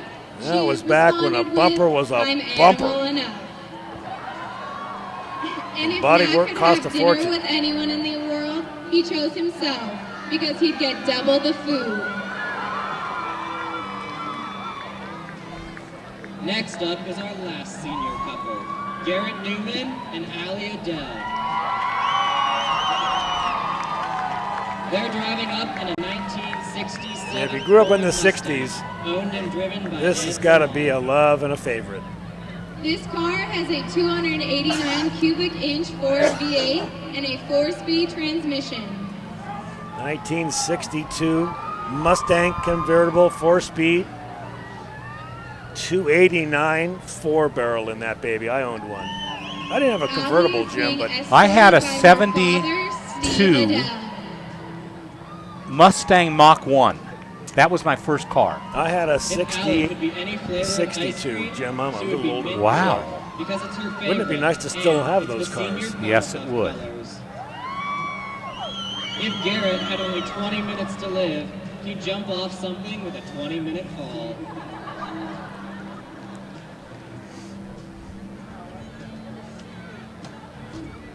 And now, last but certainly not least, is your 2011 homecoming queen, Michaela Strong. And there's last year's homecoming queen, Michaela Strau, 1948 Plymouth convertible, coming in unescorted, but this is also riding in a stylish, looks like a Cadillac. She's had a full year as the queen this year. She graduated last year, but back to give out this year's award. Eva Case and Dylan Marino, please rise.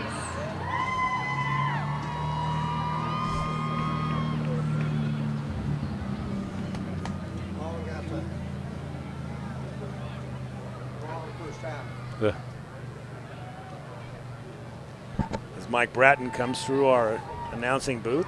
Mike said it's a long first half. Yeah, we've got a whole nother half of football here. Mike is as much an optimist as I am.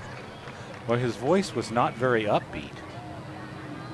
But we're watching here the halftime homecoming 2012, Paul. So I can actually get out there.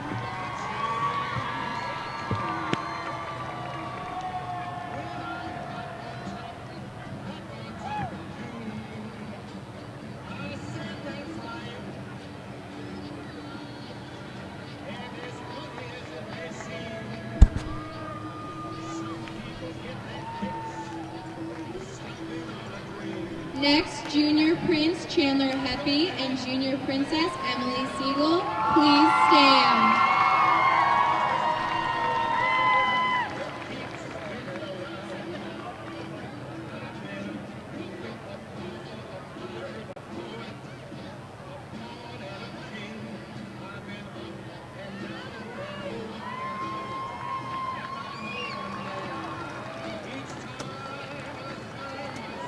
And now, for your fall homecoming senior court. So, we have actually had a tie for first runner-up in both the Prince and the Princess category. So for our first couple, please give a round of applause for Garrett Newman and Olivia McDowell. Garrett Newman and Olivia McDowell are the first runner-up.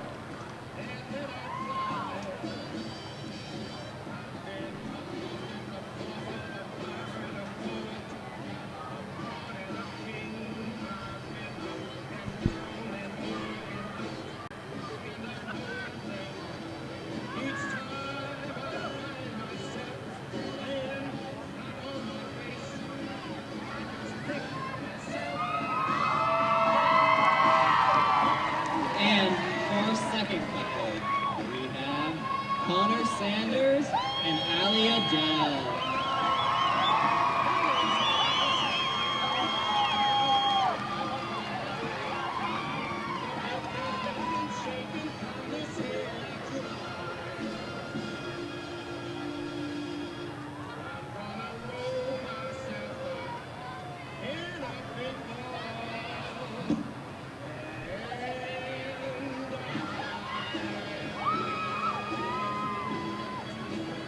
I think those are our two winners, Paul.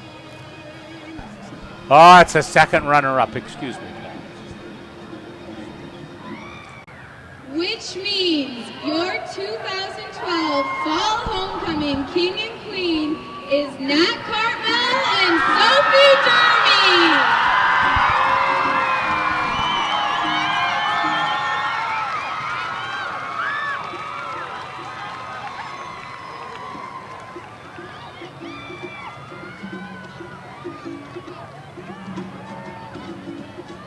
I got the first name. It's Nat Parker. And I believe the girl's first name was Sophie.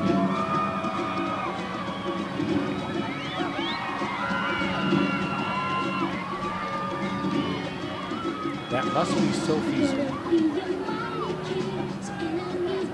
That must be Sophie's mother.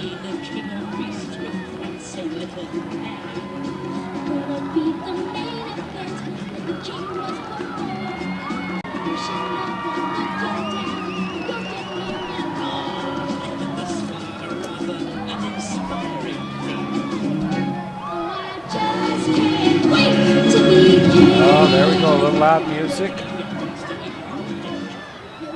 And there is the handsome couple. Sophie trying to keep the crown on.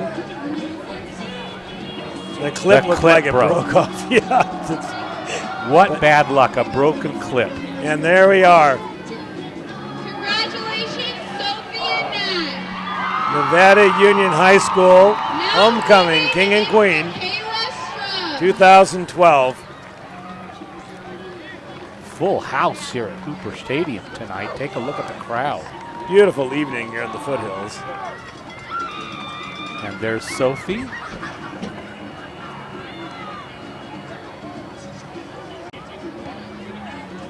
And he says, oh my gosh, this hat. I saw Andrew Jackson, who played for Nevada Union, went on to play for Fresno State, went on to play for the Atlanta Falcons. I saw him try to put that hat on. I'll tell you, you couldn't get enough pictures of him with it on because it did not look like Andrew at all. And right now, I'm sure you could take those pictures to Andrew and he'd buy every one of them from you for a big price. Okay, well, congratulations to all the participants in Homecoming 2012. So glad to be able to bring it to you. You're watching exclusive coverage of Nevada Union Minor football.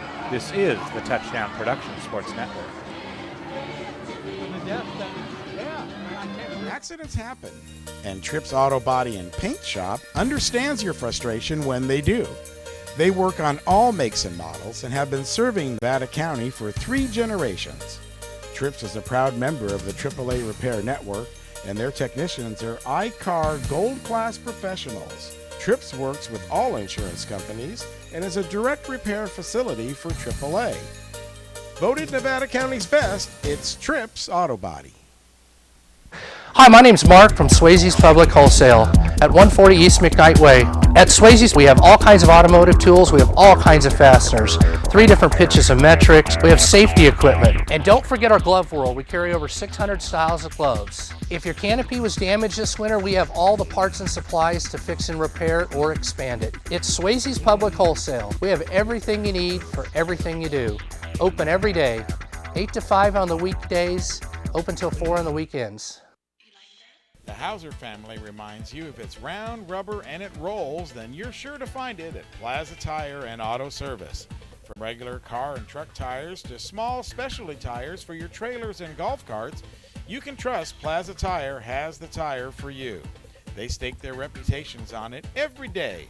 Plaza Tire and Auto Service. Auto repair done on your schedule, not theirs, in Penn Valley, Nevada City, and in Colfax. Downtown Grass Valley is the site for the Power Up NCTV Live Telethon Saturday, October 13th, with special guest the Jamal Walker Band. Said she likes to party, so look good, she said. And Ivan Nahara. It's the Power Up NCTV Telethon Saturday, October 13th from 1 to 5 p.m. right here on NCTV.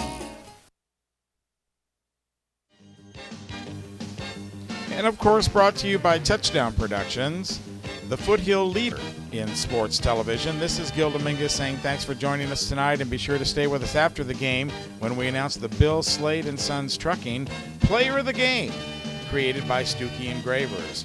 Once again, the Touchdown Productions sports team will select the most deserving NU player and honor them with a beautiful plaque made by Stuckey's. So stay tuned after the game for the Bill Slade and Sons Trucking Player of the Game Award, created by Stoogie Engravers and coming up immediately after this exclusive telecast.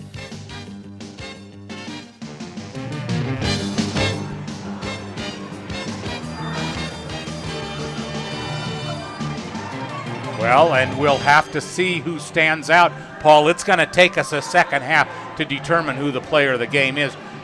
Nobody greatly stood out in the first half. No, all the regular names that we've seen every week. Vallejo, Coda.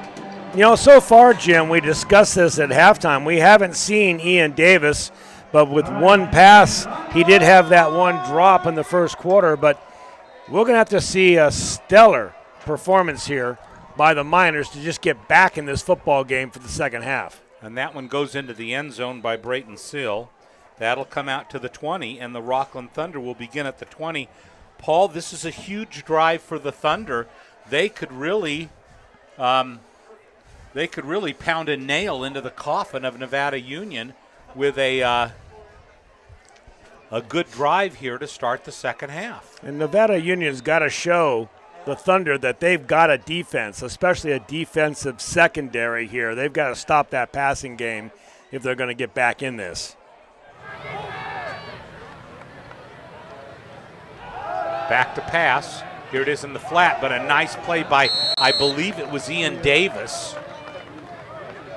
And it was. Ian left his primary receiver to make the tackle for a short gain of 2. It'll be 2nd and 8. Thunder go right back to what was working earlier. That was Dominic Giannappoli taking the pass, only for about 2 yards. So 2nd and 8.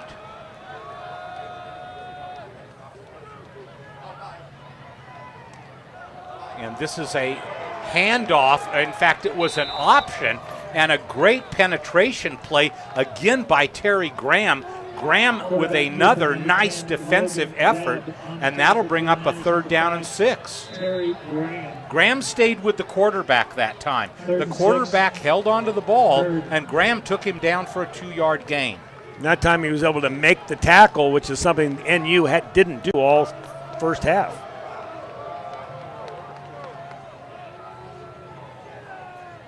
Miners need to step up on the pass defense right now. Back to pass. Long over the middle. It's a reception. And a nice play, actually, by Spencer Gregg. Gregg, a receiver whose number wasn't called the first half, finding himself in the middle of that zone defense and catching a nice ball over his outside shoulder. Here's a replay. Watch this catch, and he's all by himself there. Some confusion there in the backfield, it would appear. So a 1st and 10. Handoff, right side, big gain. And now Rocklin is starting to shred the Miner defense. As we saw for a long time in the first half, it was Raymond Kendall again. And now I think they're going to do a measurement to see if they have a 1st down.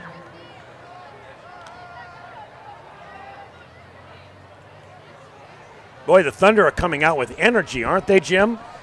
They've got the momentum, and they're going to keep it here for this second half.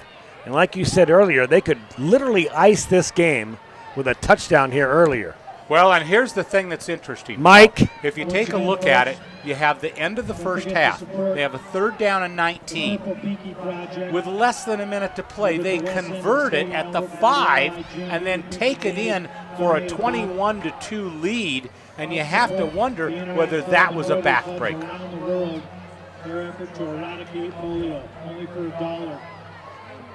Well, the measurement is going on right now, and it would appear that they're short by the length of the post.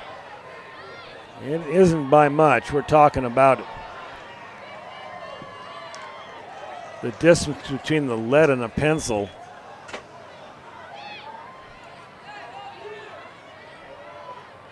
So it'll be 2nd down and short. 2nd inches for the herd.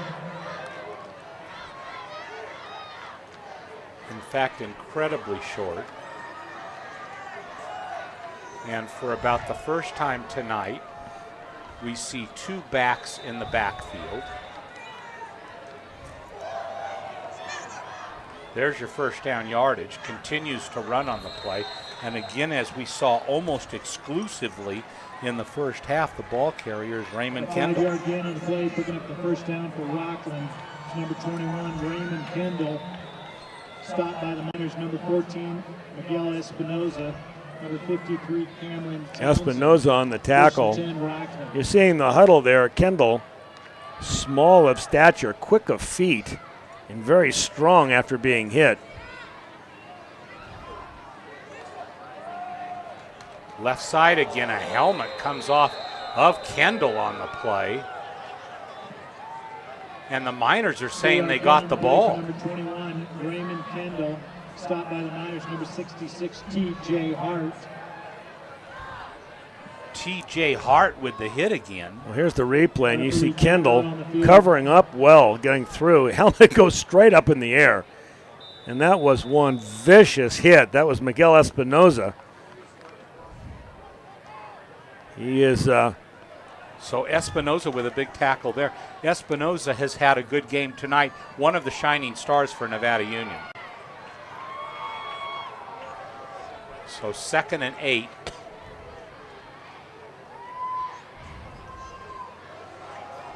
Up the middle, but the Miners with a nice play there. And a flag comes in on the play. And I think if this goes right, it should be against Rocklin. A little extracurricular activity on the ground.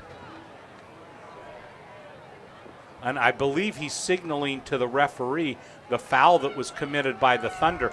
That should be a dead ball foul, and it is a dead ball foul. So not only will it be 3rd down, but it'll be 3rd down and 21.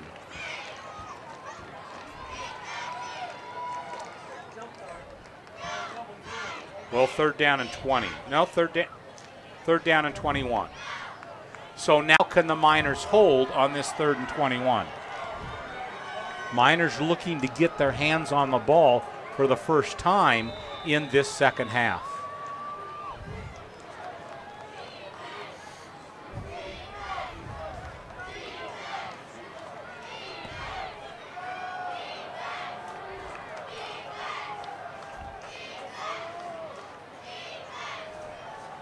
Back. Here comes the rush. It's going to be a screen, and it went right out of Tanner Vallejo's hands.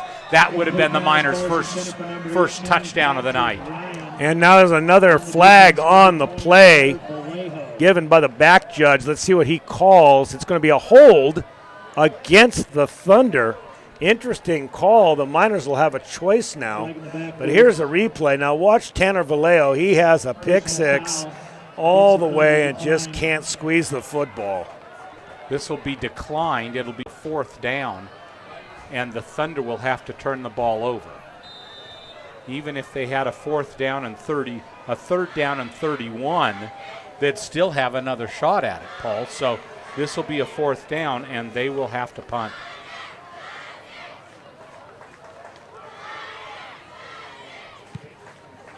And that will pooch out on the sidelines.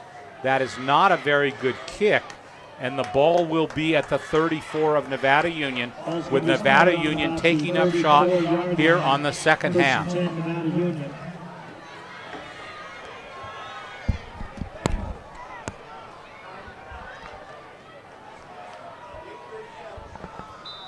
$8:37 left to go, 3rd quarter. How much left? 8:37 in the 3rd.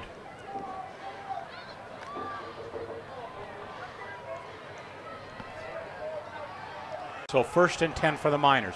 Cota in the shotgun. Hands off up the middle. It's Hank Humphreys for a nice gain on 1st down of 5 yards. It'll be 2nd and 5. 6-yard gain on the play. You know what I'm saying, Jim? You've got to get out the way you got in. And what the Miners need now is a sustained drive, combination of both runs and passes, show that they can move the football on this defense and get a score. Davis comes out here near side. This will be a pass. Throws. completion to Hank Humphers. Hank is hit out of bounds, but I believe he has first down yardage. First down for the Miners. That's number 8, Hank Humphers. And you'd have to think, Jim, that those two plays were scripted at halftime. It's the first time the Miners have had the ball. Coach Humphers probably asked his team, what's working? What do we have? Well, I would imagine that at halftime there was a great sense of urgency. Of course, we weren't there, so it's hard to tell, but this second half is going to be an important one for Nevada Union. Back to pass, good coverage, throws Tanner Vallejo. And a flag comes on in, thrown way from behind on the back judge. And I would think that he might have a block in the back or that he might have a hold.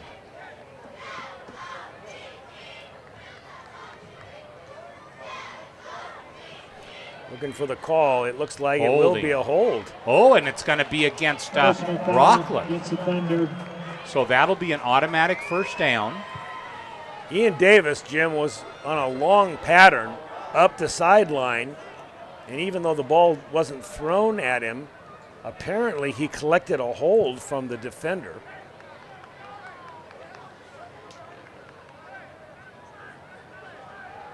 And that, I don't see them moving the marker yet. Well, they're going to move it from the line of scrimmage.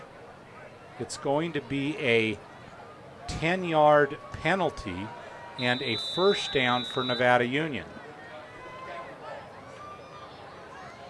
as they venture into Thunder territory.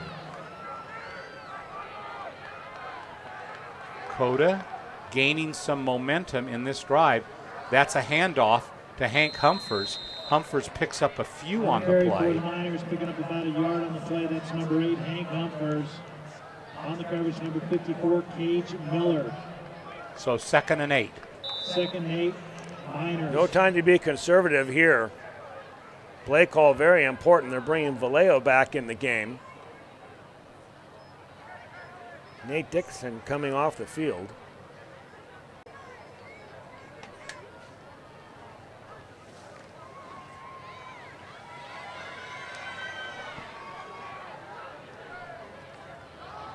Second man through is Humphers, and he gets tripped up at the line of scrimmage, vaults ahead for a couple of yards, and that'll be a 3rd down and 6.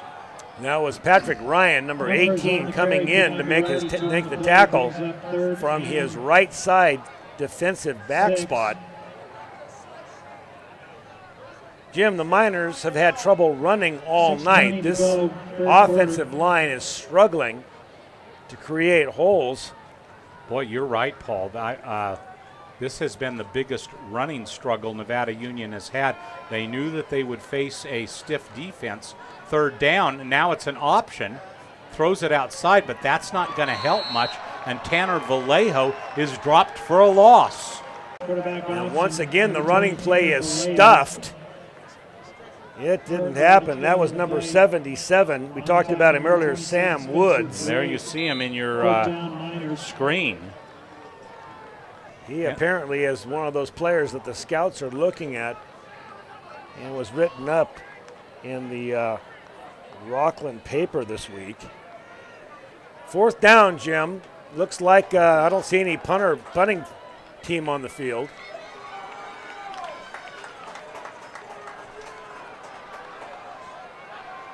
So it's 4th down. Back to passes Coda. Looks long, throws incomplete. Oh, man is held for a moment, but there's no a flag. There's a flag. So that should be pass interference and the most foolish play of the night by the Rocklin Thunder. Flag came in late, Jimmy. I'm sorry. Flag came in late from the far back judge. The side judge stood there and looked at it. Didn't see what the back judge saw. So the Miners catch a major break, and a drive that looked like it had stalled gets new life. There's the throw, and you can see right there, he is definitely hanging all over him. I see the jersey being stretched backwards. Question in anybody's mind. Berger in motion, gives off to Vallejo, but Tanner gets nothing. On the carry for the Miners, number 20, Tanner Vallejo. This Rocklin defense surely has been impressive tonight, Paul. No question about it, Jim. And, we've been doing these games together now for 5 years, and I rarely question Coach Harper's play calls, but he's awfully conservative tonight. He's trying to run the ball, and he just hasn't had any success.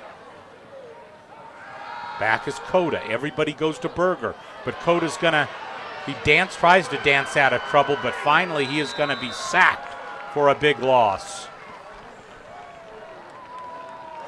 Quarterback sack on the play, number 77. Good pass coverage, Michael and Robinson. the good pass coverage is complemented by an incredible pass rush. Number 77, Absolutely Sam true. Lewis. This is why they're number one in defense in the league, Jim, and we're seeing it right here. So now a 3rd and 16.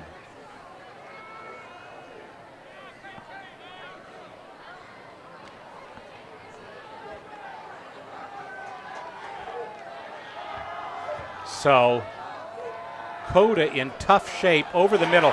Nice reception by Ian Davis. Davis gets close to first down yardage, but I think he will be a little bit short. That's going to be real close, Jimmy. Let's see where they give him the mark. He may be a yard short. Number 24, Ian Davis. Stopped by number 24. 4th down, and it looks like they're going to mark it. A great shot here. Across the field, Ian Davis, far and away his best receiver this season, and Davis stretches it out, trying to get that first down yardage. Looking now, it looks like it was a good spot. And here it is, 4th down. Oh. And that is going to be nothing. That is less than nothing. That's a negative number. Coda Quarterback sack. was looking to Rocklin's ball. go to the left side with an option play, and it is just stuffed. And Hank Humphers is arguing with the side judge. I think they grabbed Coda's helmet, and that's what he's complaining about. If we have that one on replay, I'd like to watch. But Jim, when you have a guy like Tanner Vallejo in the backfield and you need 1 yard on 4th down, where do you go? That play was slow developing. It never got off the ground, and it went backwards 5 yards. So the ball is turned over on downs to the Thunder.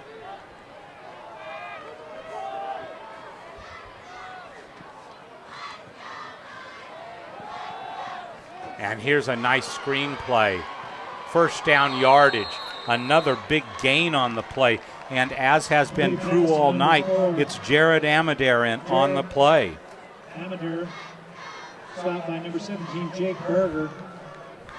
Thunder picking up the first down. 3:03 to play in the third quarter. Fast-moving third quarter. Handoff. And a short gain on the play. And again, 21, Raymond Kendall with the carry. Play for Rocklin. This guy, Raymond Kendall, is impressive. He has got some big case of the quicks. But look how he's low to the ground and he's powerful.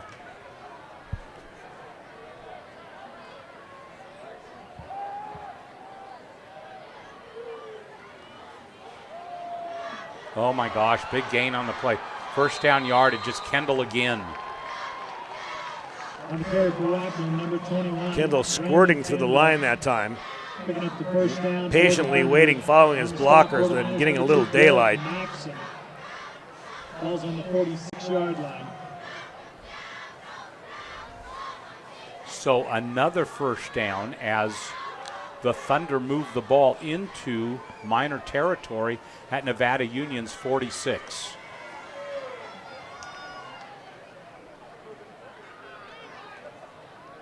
Kendall again, but this time he's going to lose yardage. Tanner Vallejo right in his face. Kendall gave up about a foot. Oh, that was funny. That time Kendall looked straight up into the helmet. He barely covers Vallejo's numbers. looking straight up, having a few words after that tackle. Minute and a half left to go, third quarter. Minute and a half left to go in the third quarter.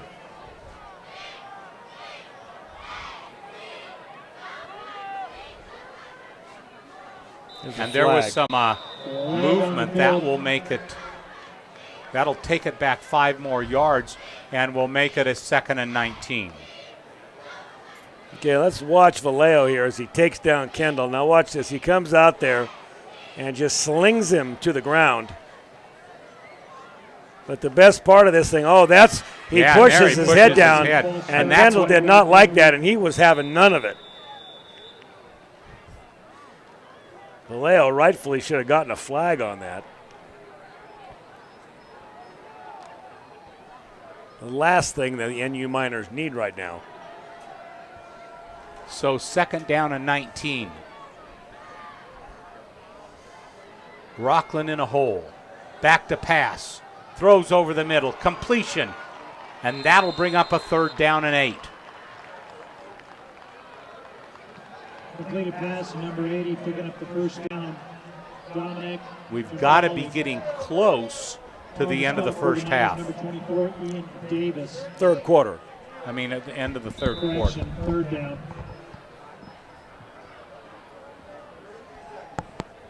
33 seconds, third quarter. So about 30 seconds and the clock is running.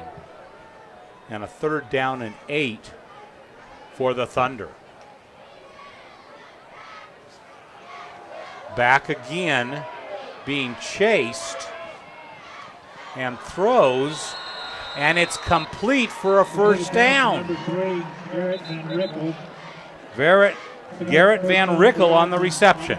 Let's go down on the field to Scott Hopper. Scott? Hey, guys. Thank you very much. I wanted to fill you in on a Bear River update. 24-14, Blake Nielsen kicked a 35-yard field goal. Sounds like they're holding on. Back to you guys. And back to here, where there is some discussion on the field. Flag on the field.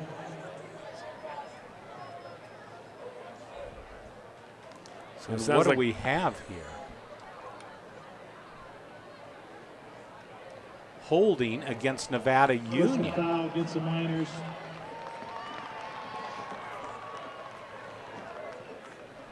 Holding. And it's declined. They got more than the 5 yards that they usually would have gotten 9 on it. seconds left to go, third quarter. And that's 9 seconds to go in the third quarter.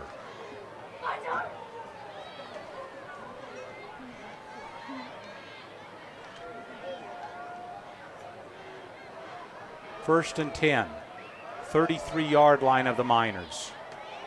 Rocklin with another impressive drive on the night. Last play of the third quarter. Back to pass. And a nice completion. First down yardage. Rumbling for the end zone. And he's out at the 3, and that will end the third quarter. Corey Burmester, again, we've seen him countless times tonight catching the ball in the open down the sideline for the Rocklin Thunder, who are shredding this NU defensive backfield. You can't tackle a guy like Burmester above the waist. You've got to take him down, and that was, I believe that was Espinoza out there that missed the tackle. I could be wrong on that. But that will end the third quarter, Jim. There's our touchdownproductions.com scoreboard. And it is not good. 21-2 at the end of 3. The Miners have been kept off the scoreboard with the exception of a Tanner Vallejo tackle for a safety. And in the third quarter, the Miners moved the ball, but we just were not able to take it into the end zone. So far, the non-Miners have been completely stymied offensively, Jim. Every time they look like they get some momentum going, they had one interception in the second half, and they've had some penalties that were untimely. Well, join us next week when two teams that probably will be undefeated when they meet next week. This game will be at Placer, and the Placer Hillman, the Bear River Bruins, Comcast Channel 11, Suddenlink 16, Wave Broadband 20, YouTube. It may be the PVL championship game. So here comes Rocklin. 1st and 10, or 1st and goal. Back to pass, looks, throws. Touchdown, Thunder! Touchdown, Thunder. Looked like number 18, No, it was Jack Whitwer, number 49. Thunder, number 49, Jack Whitwer.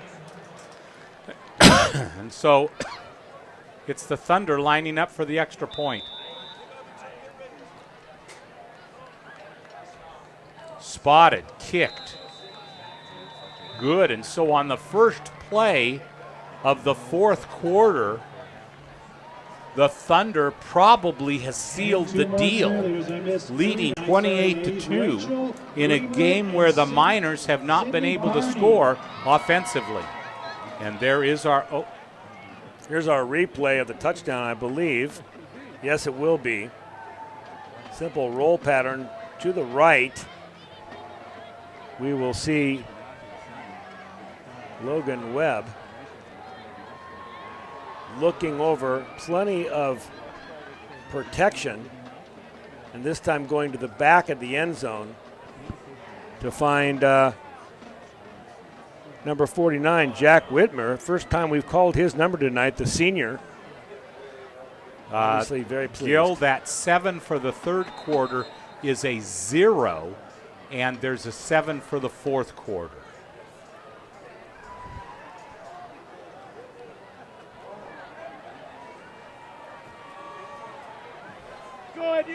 So for the Miners, a struggle, but for Rocklin, a great effort tonight. Miner magic. Kicked high, not too deep. The Miners let it fall. It goes into the end zone for a touchback.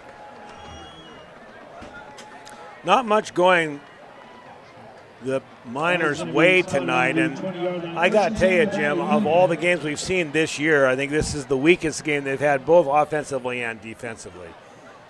They've had 2 weeks off, and sometimes 2 weeks will affect a team adversely rather than giving them time to rest and practice. This week, they have come out flat. Well, with that said, both teams had a bye week last week. So first down for the Miners. Let's see if Kyle Cota can get this going. Throws, incompletion, off the hands of Hank Humphers. Incomplete pass, ball's intended for number 8. And you can see some desperation, Jim, and Kyle Cota. That time he didn't. You can normally see Kyle just throw the ball freely, and that time he was basically just trying to guide the ball in there.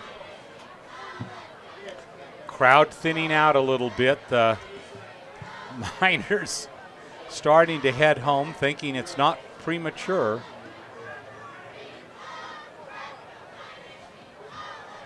Back to pass again. Hank Humphers gets it, but tackled almost immediately. Does get a gain to the 23, but that will bring up a 3rd down and 8. Gain on the play brings up 3rd.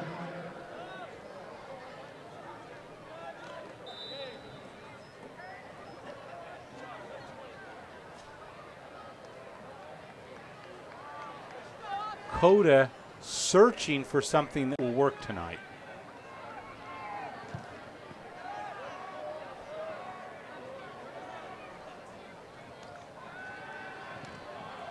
And that's a nice catch by Davis for first down yardage. One of the better pass plays we've seen tonight, Jim. Good timing on that. Davis making a simple in route. You know, if you take a look at this game tonight, I believe all but one pass has gone to Ian Davis, so that's not a good sign. The rushing game has been very challenged. Even when Tanner Vallejo is carried, it has been very difficult for the Miners to gain yardage. Kyle Cota has been pressured most of the night. And when you're that pressured, it's hard to, it's really hard to find your receivers. Had his second interception of the season. His first was 2 weeks ago against Elk Grove on the first, and there the ball comes back to Coda, and he's going to have to eat it again on first down. I'm not sure what happened there. There were more white jerseys in the backfield than I don't know what happened. It looked like there was a missed snap of the ball. Coda was barely able to rally it up.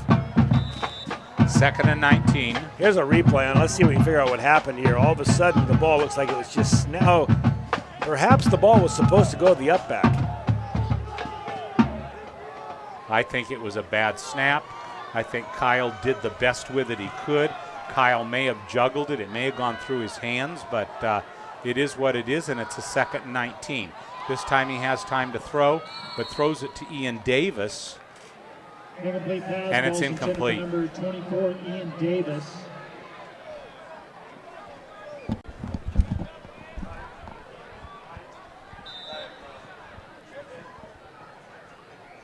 So this bring out a third down. 9:58 to go, so early moments of this fourth quarter. The clock is stopped.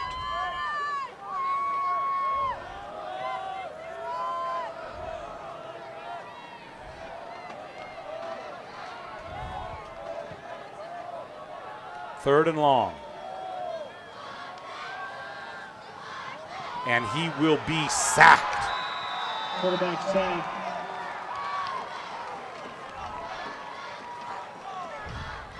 And the coverage by Rocklin has been incredibly effective. Well, there was only 2 receivers out in the pattern, Jim, one on the left, one on the right. They wanted to throw at Davis on the left-hand side, but simply the safety came over. He had 2 men on him, and then as the pattern matured, he had 3. No place to throw the football. Coda just basically had to eat the ball to keep from, well, I guess he could have thrown it away, but that was his best option. Rocklin takes a timeout. Strange timing for it, but they may not have had the personnel on the field that they wanted to.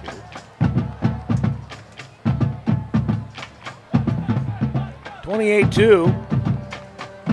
The Rocklin Thunder leading.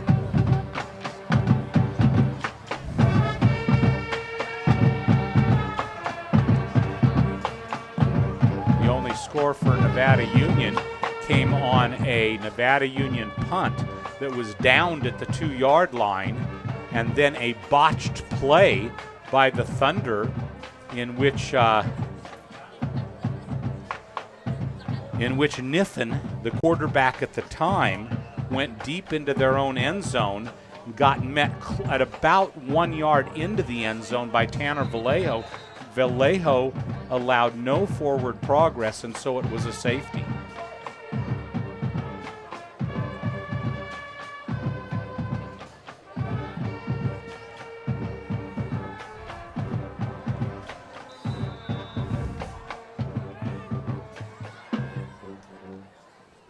There's the punt, another nice high punt. Good coverage by Nevada Union. In fact, goes back about a yard. Dominic Giampaoli.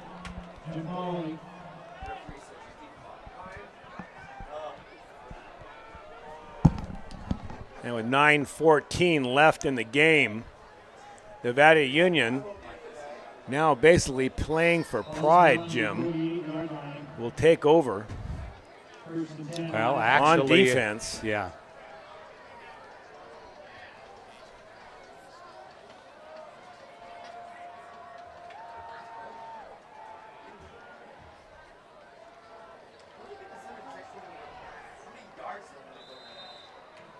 Gain up the middle. And Kendall's going to sleep well tonight, Paul. What do you think? I think they're going to hand the football to him a lot here now, and they're just going to run this clock down. No reason for them to do anything else. Well, especially if they can get 5 yards of play. 2nd and a little bit less than 5.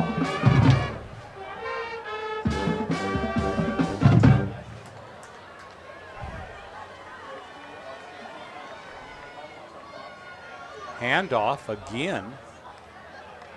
Fighting for the yards. He'll come up 2 yards short of the first down, and it'll be a third down.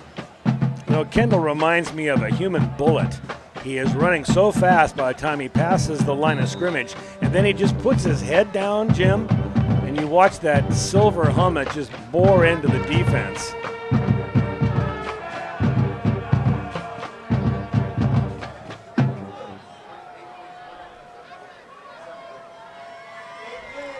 Third down. First down by Kendall again. He's a sure carrier, has held on to the ball all night. I'd love to see how many carries he had and what his total yardage has been. 14, Miguel Espinoza. Well, the clock continues to run.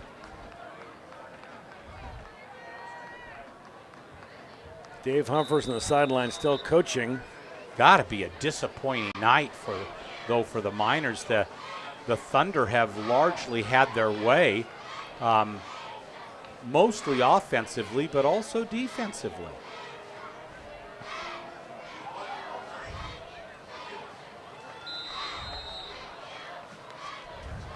On the carry for the Thunder, number 9, Skylar Gonzalez. On the stop, number 82, Austin Marks. So Marks with the tackle, and that'll be a 2nd and 6.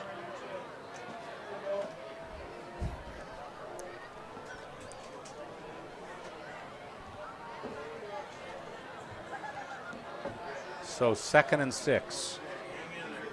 Stay tuned for our player of the game at the conclusion of tonight's contest. And a tackle behind the line of scrimmage. That'll bring up a 3rd down and long. You know somebody who I've really liked tonight? Who's that? I've liked TJ Hart tonight. He has played a good game for Nevada Union. He's a lineman, so you don't see much. He's recovered the fumble and almost ran for a touchdown. Miguel Espinoza, I think, has had his best night of the season. Those are players that we generally don't cite as being players of the game, Jim, but on a game like this where offensively we haven't had too much production from hardly anyone. Back to pass throws, incomplete. That'll bring up 4th down. And Rocklin will punt on 4th down.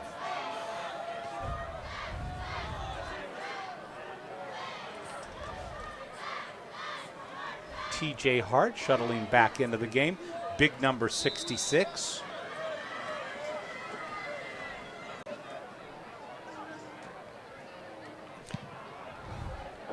And a pooch kick that'll go out of bounds.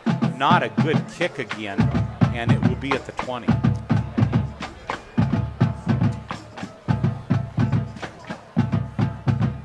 That's going to be spotted on the 20-yard line.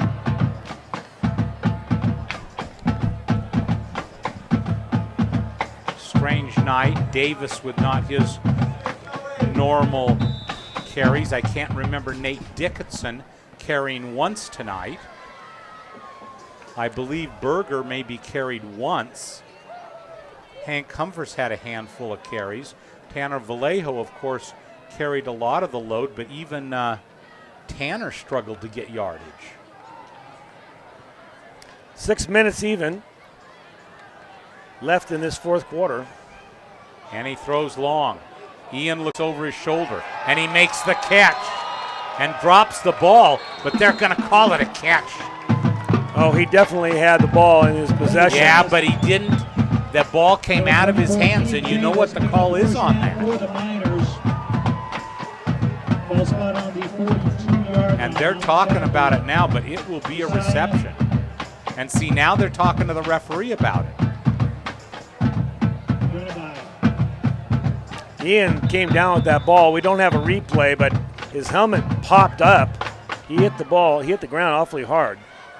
So the Miners in territory, and there's another one to Davis. Davis has had a good night. He gets inside the 25 to the 23. First down, Nevada Union. 5 minutes and 30 seconds in this 4th quarter. First down, Miners. And this referee very efficient, keeps the clock running. 5.5 minutes left to go in the ball game. 5 minutes, 30 seconds. See if Coda can muster up a scoring drive. You know, Davis has had a good night. He had one drop ball, but other than that, he's taken some good licks while he's made his receptions. Back again, looking into the corner there. Ooh, hit out of bounds. But no flag. That one was to Nate Dickinson. Dickinson got popped just in the bottom of the helmet as he's heading out of bounds. I'm surprised there's no flag there, Jim. But another completion by Coda. They're driving the ball, playing for pride now.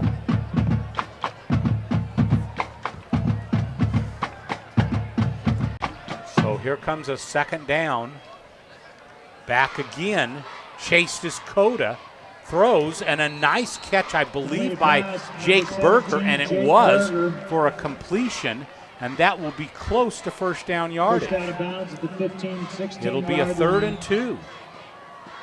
And this is the first time tonight that we've actually seen Coda getting a little momentum, getting a little bit of feel for his receivers and his position. He's working that left-hand side. Let's see if they go back there again. So 3rd down and short. Miners need 2. Dickinson at his left, but he'll run for the first down. And now a flag comes in the area where you would normally see holding against Nevada Union. Flag on the field. And it is holding against the Miners.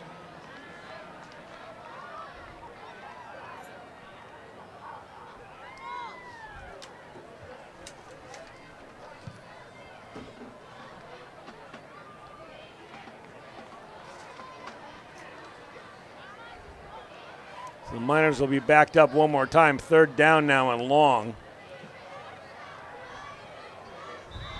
And the clock begins to run again.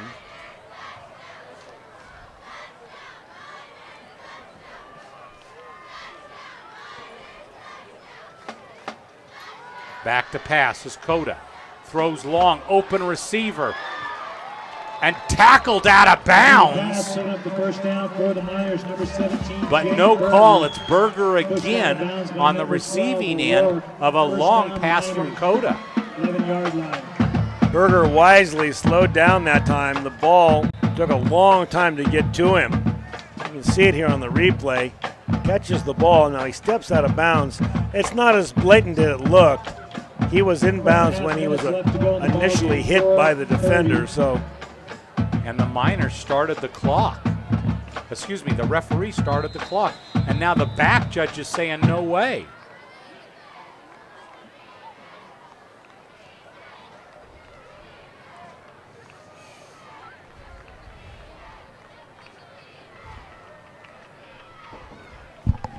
So the referee comes over on this side of the field.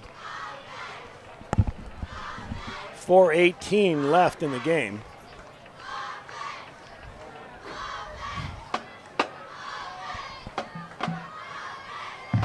So Berger gives the Miners a 1st and 10. Miners can gain a first down without scoring a touchdown. Rolling right, throws. Completed pass. And that's a nice completion to Austin Marks. For the Miners. So the first time we've called Austin's name tonight, he was the player of the game 2 weeks ago at Elk Grove. I'm sure glad we don't have a drive back from Elk Grove tonight, Paul. 2nd and 3. Noxon checks in late. And throws incomplete. So that takes it to 3rd down and 3. Good idea, throwing it to Davis right in the corner. Davis on the coverage, number 3. Good defensive play that time. On the outside, that was number 3 out there, Van Reckel.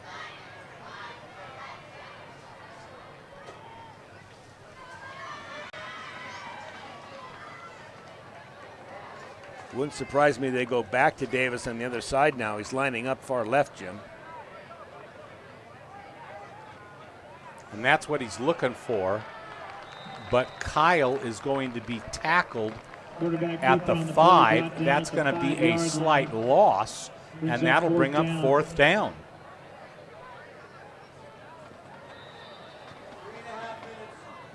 You know, kind of like when Nevada Union played Grant. Grant had a lot of turnovers on downs.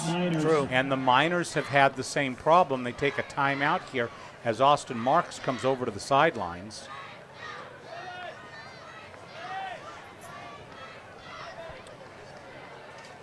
And would like to tell you a little bit about Power Up NCTV. Keep the date open and join us in downtown Grass Valley for the first ever live telethon in the history as we power up NCTV. NCTV has moved to the Grass Valley Group headquarters and needs to complete its new studio with your help. Join the Rijo Mojo, the Jamal Walker Band, Ivan Najera, and many other guests as we celebrate local television in Grass Valley. It's Power Up NCTV. Call in your pledges. It is a telethon. You can pledge online. It's October 13th at the Grass Valley City Hall parking lot. We'll see you there. Special appearance by Madonna. So the Miners come out for this 4th down play, trailing 28-2.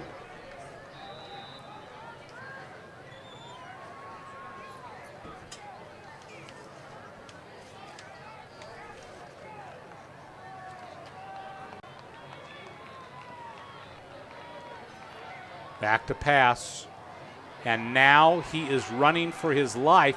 He throws to the end zone. Touchdown, Miners. Great play, all Kyle Cutter that time. I'm surprised he didn't pass the line of scrimmage, Jim, but after evading the tackler, having the presence of mind to look for his receiver in the end zone and finding his favorite, Ian Davis. You got to throw Ian's name in the hat for player of the game. Oh my gosh, Ian has played out of his mind tonight. He really has.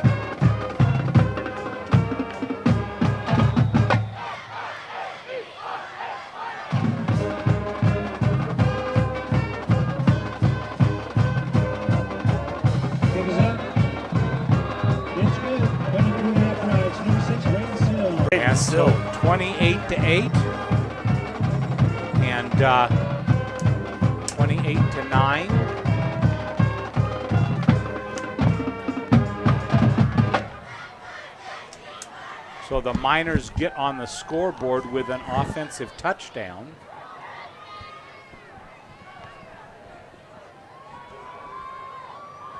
.242 remaining in the contest. I'm sure we will see an onside kick. Left to go in the ball game. 3 minutes, 20 seconds. Well, I'm mistaken. It's 3 minutes and 1 second to play. Not having a scoreboard tonight, which we have not, has made it a little bit more difficult. Here's a replay. This may be the best play of the game for Kyle Cota this game. Watch, he looks over the field, then he loses this tackler and he looks up here and floats a little floater over the defender into his hands of his favorite receiver, Ian Davis. And right there, ladies and gentlemen, you're looking at the best receiver we've had on the field for NU in a number of years. I'm going to have to give Ian Davis, my vote. Davis, no matter what the score has been, Davis has not quit playing. No, sir, not 1 minute. He has played a incredible game. There is a bloop ball, but a nice play. Ball's fielded. The hands team of Rocklin and Jared Amadare again. So this will be a 1st and 10. Less than 3 minutes to play. Heather Callison.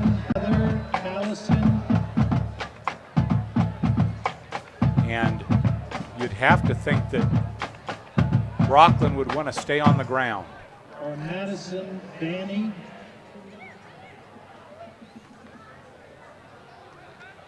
To the announcer's booth. Stays in bounds. That carry was by Garrett Von Ruckel.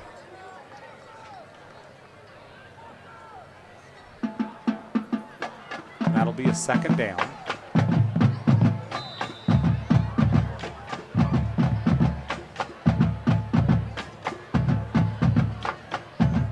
Ian Davis comes out.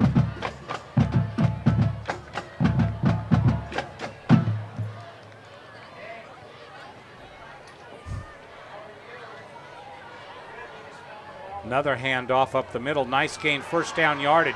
Gets into the secondary. Miners are riding him like a mule, but a great job and an excellent carry. Jacob Friel had him back there, but that was an excellent effort. And I believe that's the first time we've seen him tonight. That, I believe, is number 9. And if I'm right, it would be Skylar Gonzalez. Let's take a look. Yeah, now watch him. You're so right. They ride him like a mule. It is, they get him here. At 1, the 42. 2. Now 3. There's the 32. Now he's trying to get in front of him to slow him down some. And 4. he picked up 20 yards once they started to try to take him down. That was some kind of play. That was number 9. Skylar Gonzalez. And now into the end zone. And a touchdown for the Thunder. A passing play into the end zone makes it 34-9. And the Thunder have come here tonight, and they have made a statement. No question about it. Right now, they are rubbing some sea salt in the open wound. Far and away the dominant team on the field tonight. 1 minute, 54 seconds. 1 minute 54. Paul, I'm going to let you do the post-game show tonight. That's just fine with me, Jimmy. Remember, for those of you along our network of stations, next week will be the Placer-Bear River game. The following week, can't tell you exactly what it will be, but it'll be Bear River and Center. Center. That'll be the next week after the Center is a good football name. And that the reason we will not be showing Nevada Union football is that we are prohibited from showing the program on the Roseville campus. Roseville, thanks a lot for the hospitality. It's that way every time you have an event at Roseville. Roseville, shame on you. And there's a picture of Coach Humphers there, still coaching. He very positive. You can bet what he's saying. He is not scolding his team. He is being very positive, trying to rally them up, bring up their spirits, making them finish the game. Less than 2 minutes to go.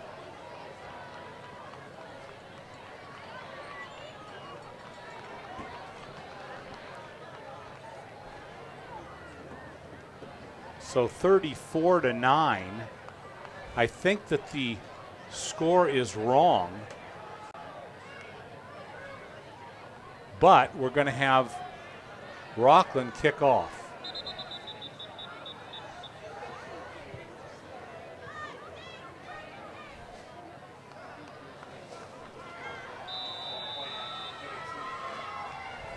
And it's 35-9.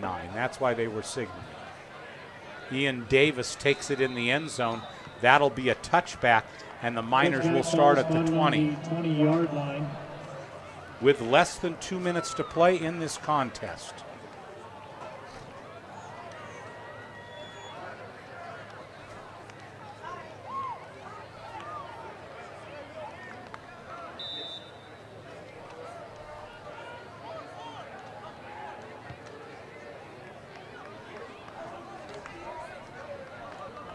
So here come the Miners.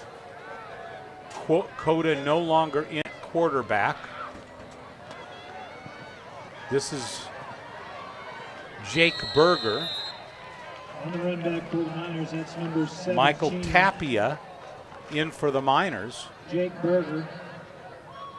First down play. And the clock again begins to run.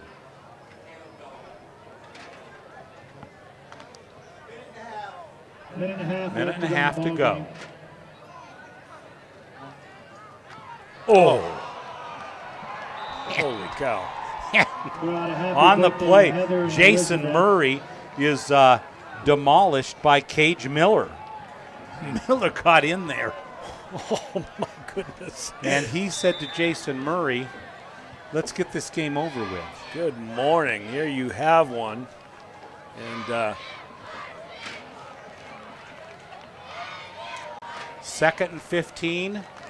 Miners will play Wood Creek next week with a chance to atone for tonight's loss. Here's a handoff, and that is Nate Dickinson. Dickinson gets to the 20, to the 34.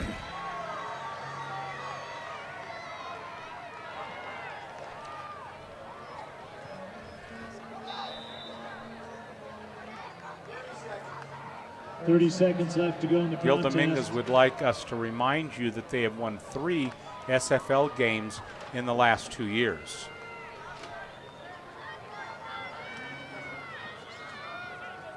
And here comes Berger again. Berger getting some yardage. Let's go over our players of the game. Our number 3 star will be Miguel Espinoza. A good night for Miguel and an excellent effort. Our number 2 star, usually an unsung hero, had a fumble recovery. I enjoyed his run after the muff, although it didn't count. TJ Hart. So Hart is number 2. Ian Davis showed up tonight. Ian Davis really showed up tonight. He's our number 1 star. I hope there were some college coaches in the stands tonight, or they watch him on YouTube, because this is a fine athlete showing up tonight. Ian Davis, congratulations to be our player of the game. Davis has no quit. We'll be back with our post-game comments in a moment. You're watching exclusive coverage of Nevada Union Minor football. This is the Touchdown Production Sports Network. We're going to sing the alma mater right here on the 50-yard Gold line. and silver are more important as a part of your investment portfolio more now than ever before. There's inflationary pressures. China alone could push the gold price more than double from $1,000 to $2,000 an ounce. Hi, my name is Jason Hommel, and welcome to the JH Mint. Here at the JH Mint, we have all sorts of gold and silver. We have about 200 ounces of gold. We have about 20,000 ounces of silver or more in stock. We also assay or scrap gold jewelry and placer gold, and we will be here for all of your gold and silver investing needs Monday through Friday, 10 a.m. to 5 p.m. The Owl has been part of Mill Street for 132 years. The hand-carved Austrian cherrywood bar was built in 1880. And the food has become legendary with entrees including steak and prawns cooked to perfection. We put 3 new HD TVs in the bar and the lounge area. We're going to be starting a Monday Night Football special. We'll have different specials in the bar. And enjoy a great meal with family and friends at the new Owl Grill and Saloon. The Painter family's been feeding Nevada County football players and their families since 1959. October marks 52 years of service to our community.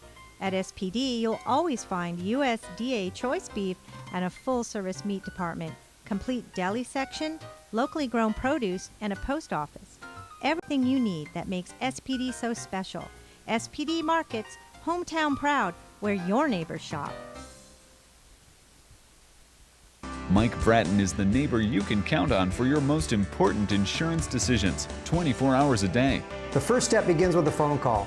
Hi, I'm Mike Bratton, your good neighbor State Farm agent, and I look forward to hearing from you. Since 1984, my team and I have been educating clients and developing long-term relationships through personalized and professional guidance on their insurance programs.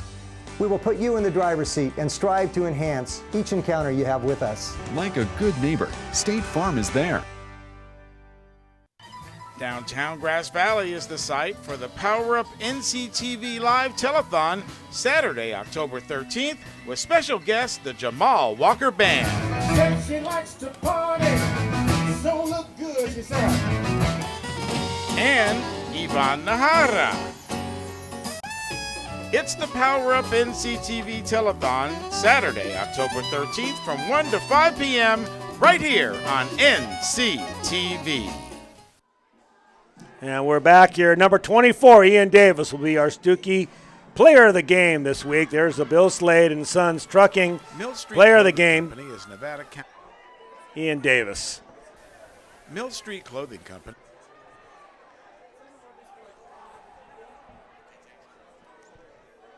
This is your Touchdown Production Sports Network. We'll be right back. Mill Street Clothing Company is Nevada County's natural fiber clothing store. Lisa Swarthout has her pulse on Nevada County fashion and stocks the store with clothing and accessories that are fun and fashionable. Choose from Woolrich, Chalet, Jag Jeans, Eileen Fisher, and more in a complete range of sizes, personal service, and the latest look, all at Mill Street Clothing Company. It's on Mill Street. B&C is your neighborhood home and garden center for both builders and consumers. They carry everything you need. In their garden center, you'll find a complete nursery along with expert advice on trees, shrubs, perennials, and garden enhancements. They're open 7:30 to 6 Monday through Saturday and 8 to 5 on Sunday. So start right, start here at B&C True Value Home and Garden Center in the Fowler Center, Grass Valley. Are you ready to buy or sell your home or property? Placer Title's your local title and escrow company located right here in the heart of Nevada County. We combine the stability of a national insurer with all the benefits of on-site title and escrow professionals.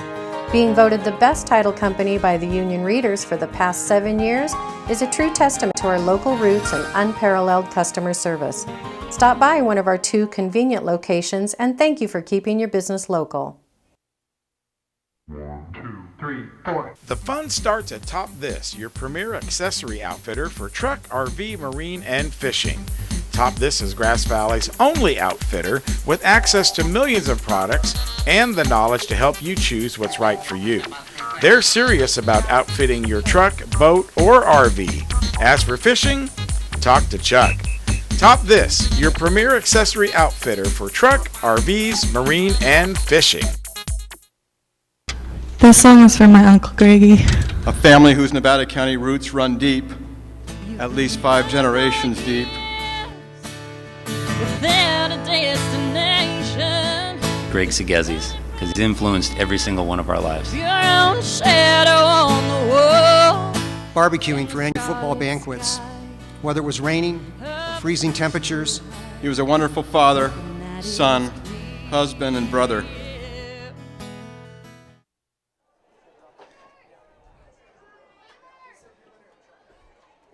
So we're back here tonight.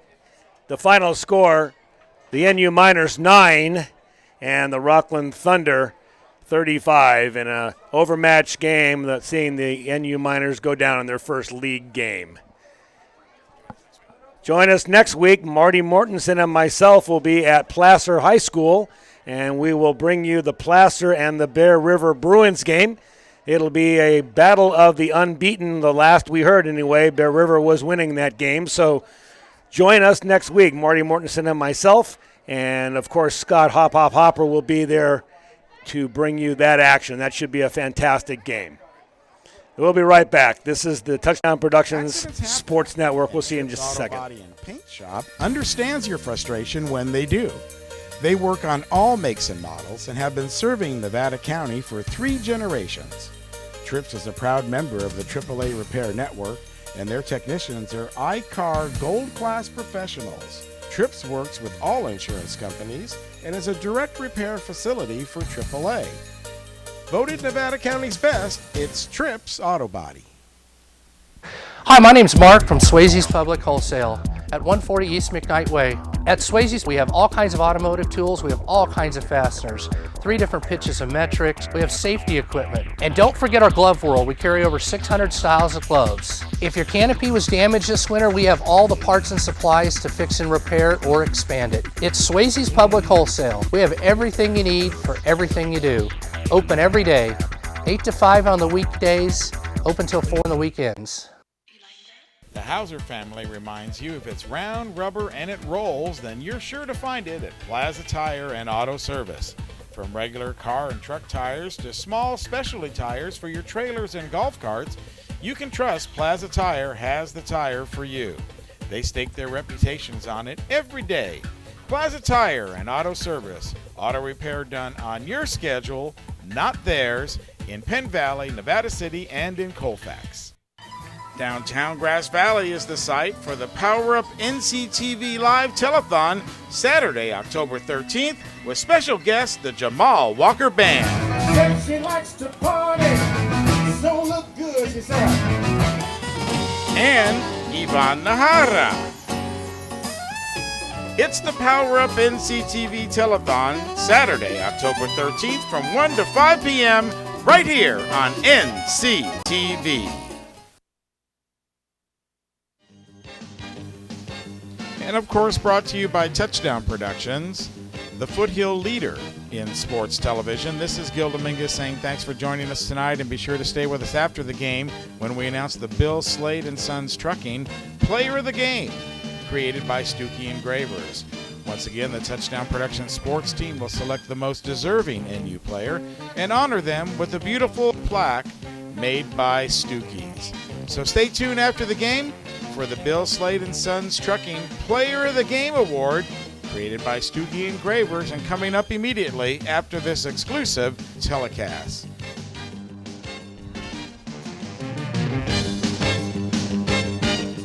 And once again, Ian Davis, wide receiver with no quit for the NU Miners, is our Stuckey Engravers Bill Slade Trucking Player of the Game. Executive producer Gilbert M. Dominguez. Thank you, Gilbert. Camera operators Remington King, Daniel Paddock, and Patrick Wells. Announcers Jim Adams, Paul Brown, and Scott Hopper. Office manager Lynn Dominguez. Remote facilities, the Commander 2. Technical equipment, Grass Valley, 50 years of TV innovation. Thank you, Grass Valley. Touchdown accounting, Francis Cinto LLP. That's voted Nevada County's very best. And there I am up there by myself waving at you. Player of the Game Award, Bill Slade and Sons Trucking, Stuckey Engravers. I'm all by myself up here. It's been great bringing you this game tonight. Scoreboard sponsor, Sud Brothers Car Wash, American Pride Detailing. Can it get any more lonely? Commander Maintenance, Reeby's Auto Parts, Plaza Tire, and Auto Service. There we are, right there. Tonight, a bitter loss by the NU Miners, going down to the Rocklin Thunder 35-9. This has been the Touchdown Productions Sport Network. Thanks for joining us tonight. We'll see you next time.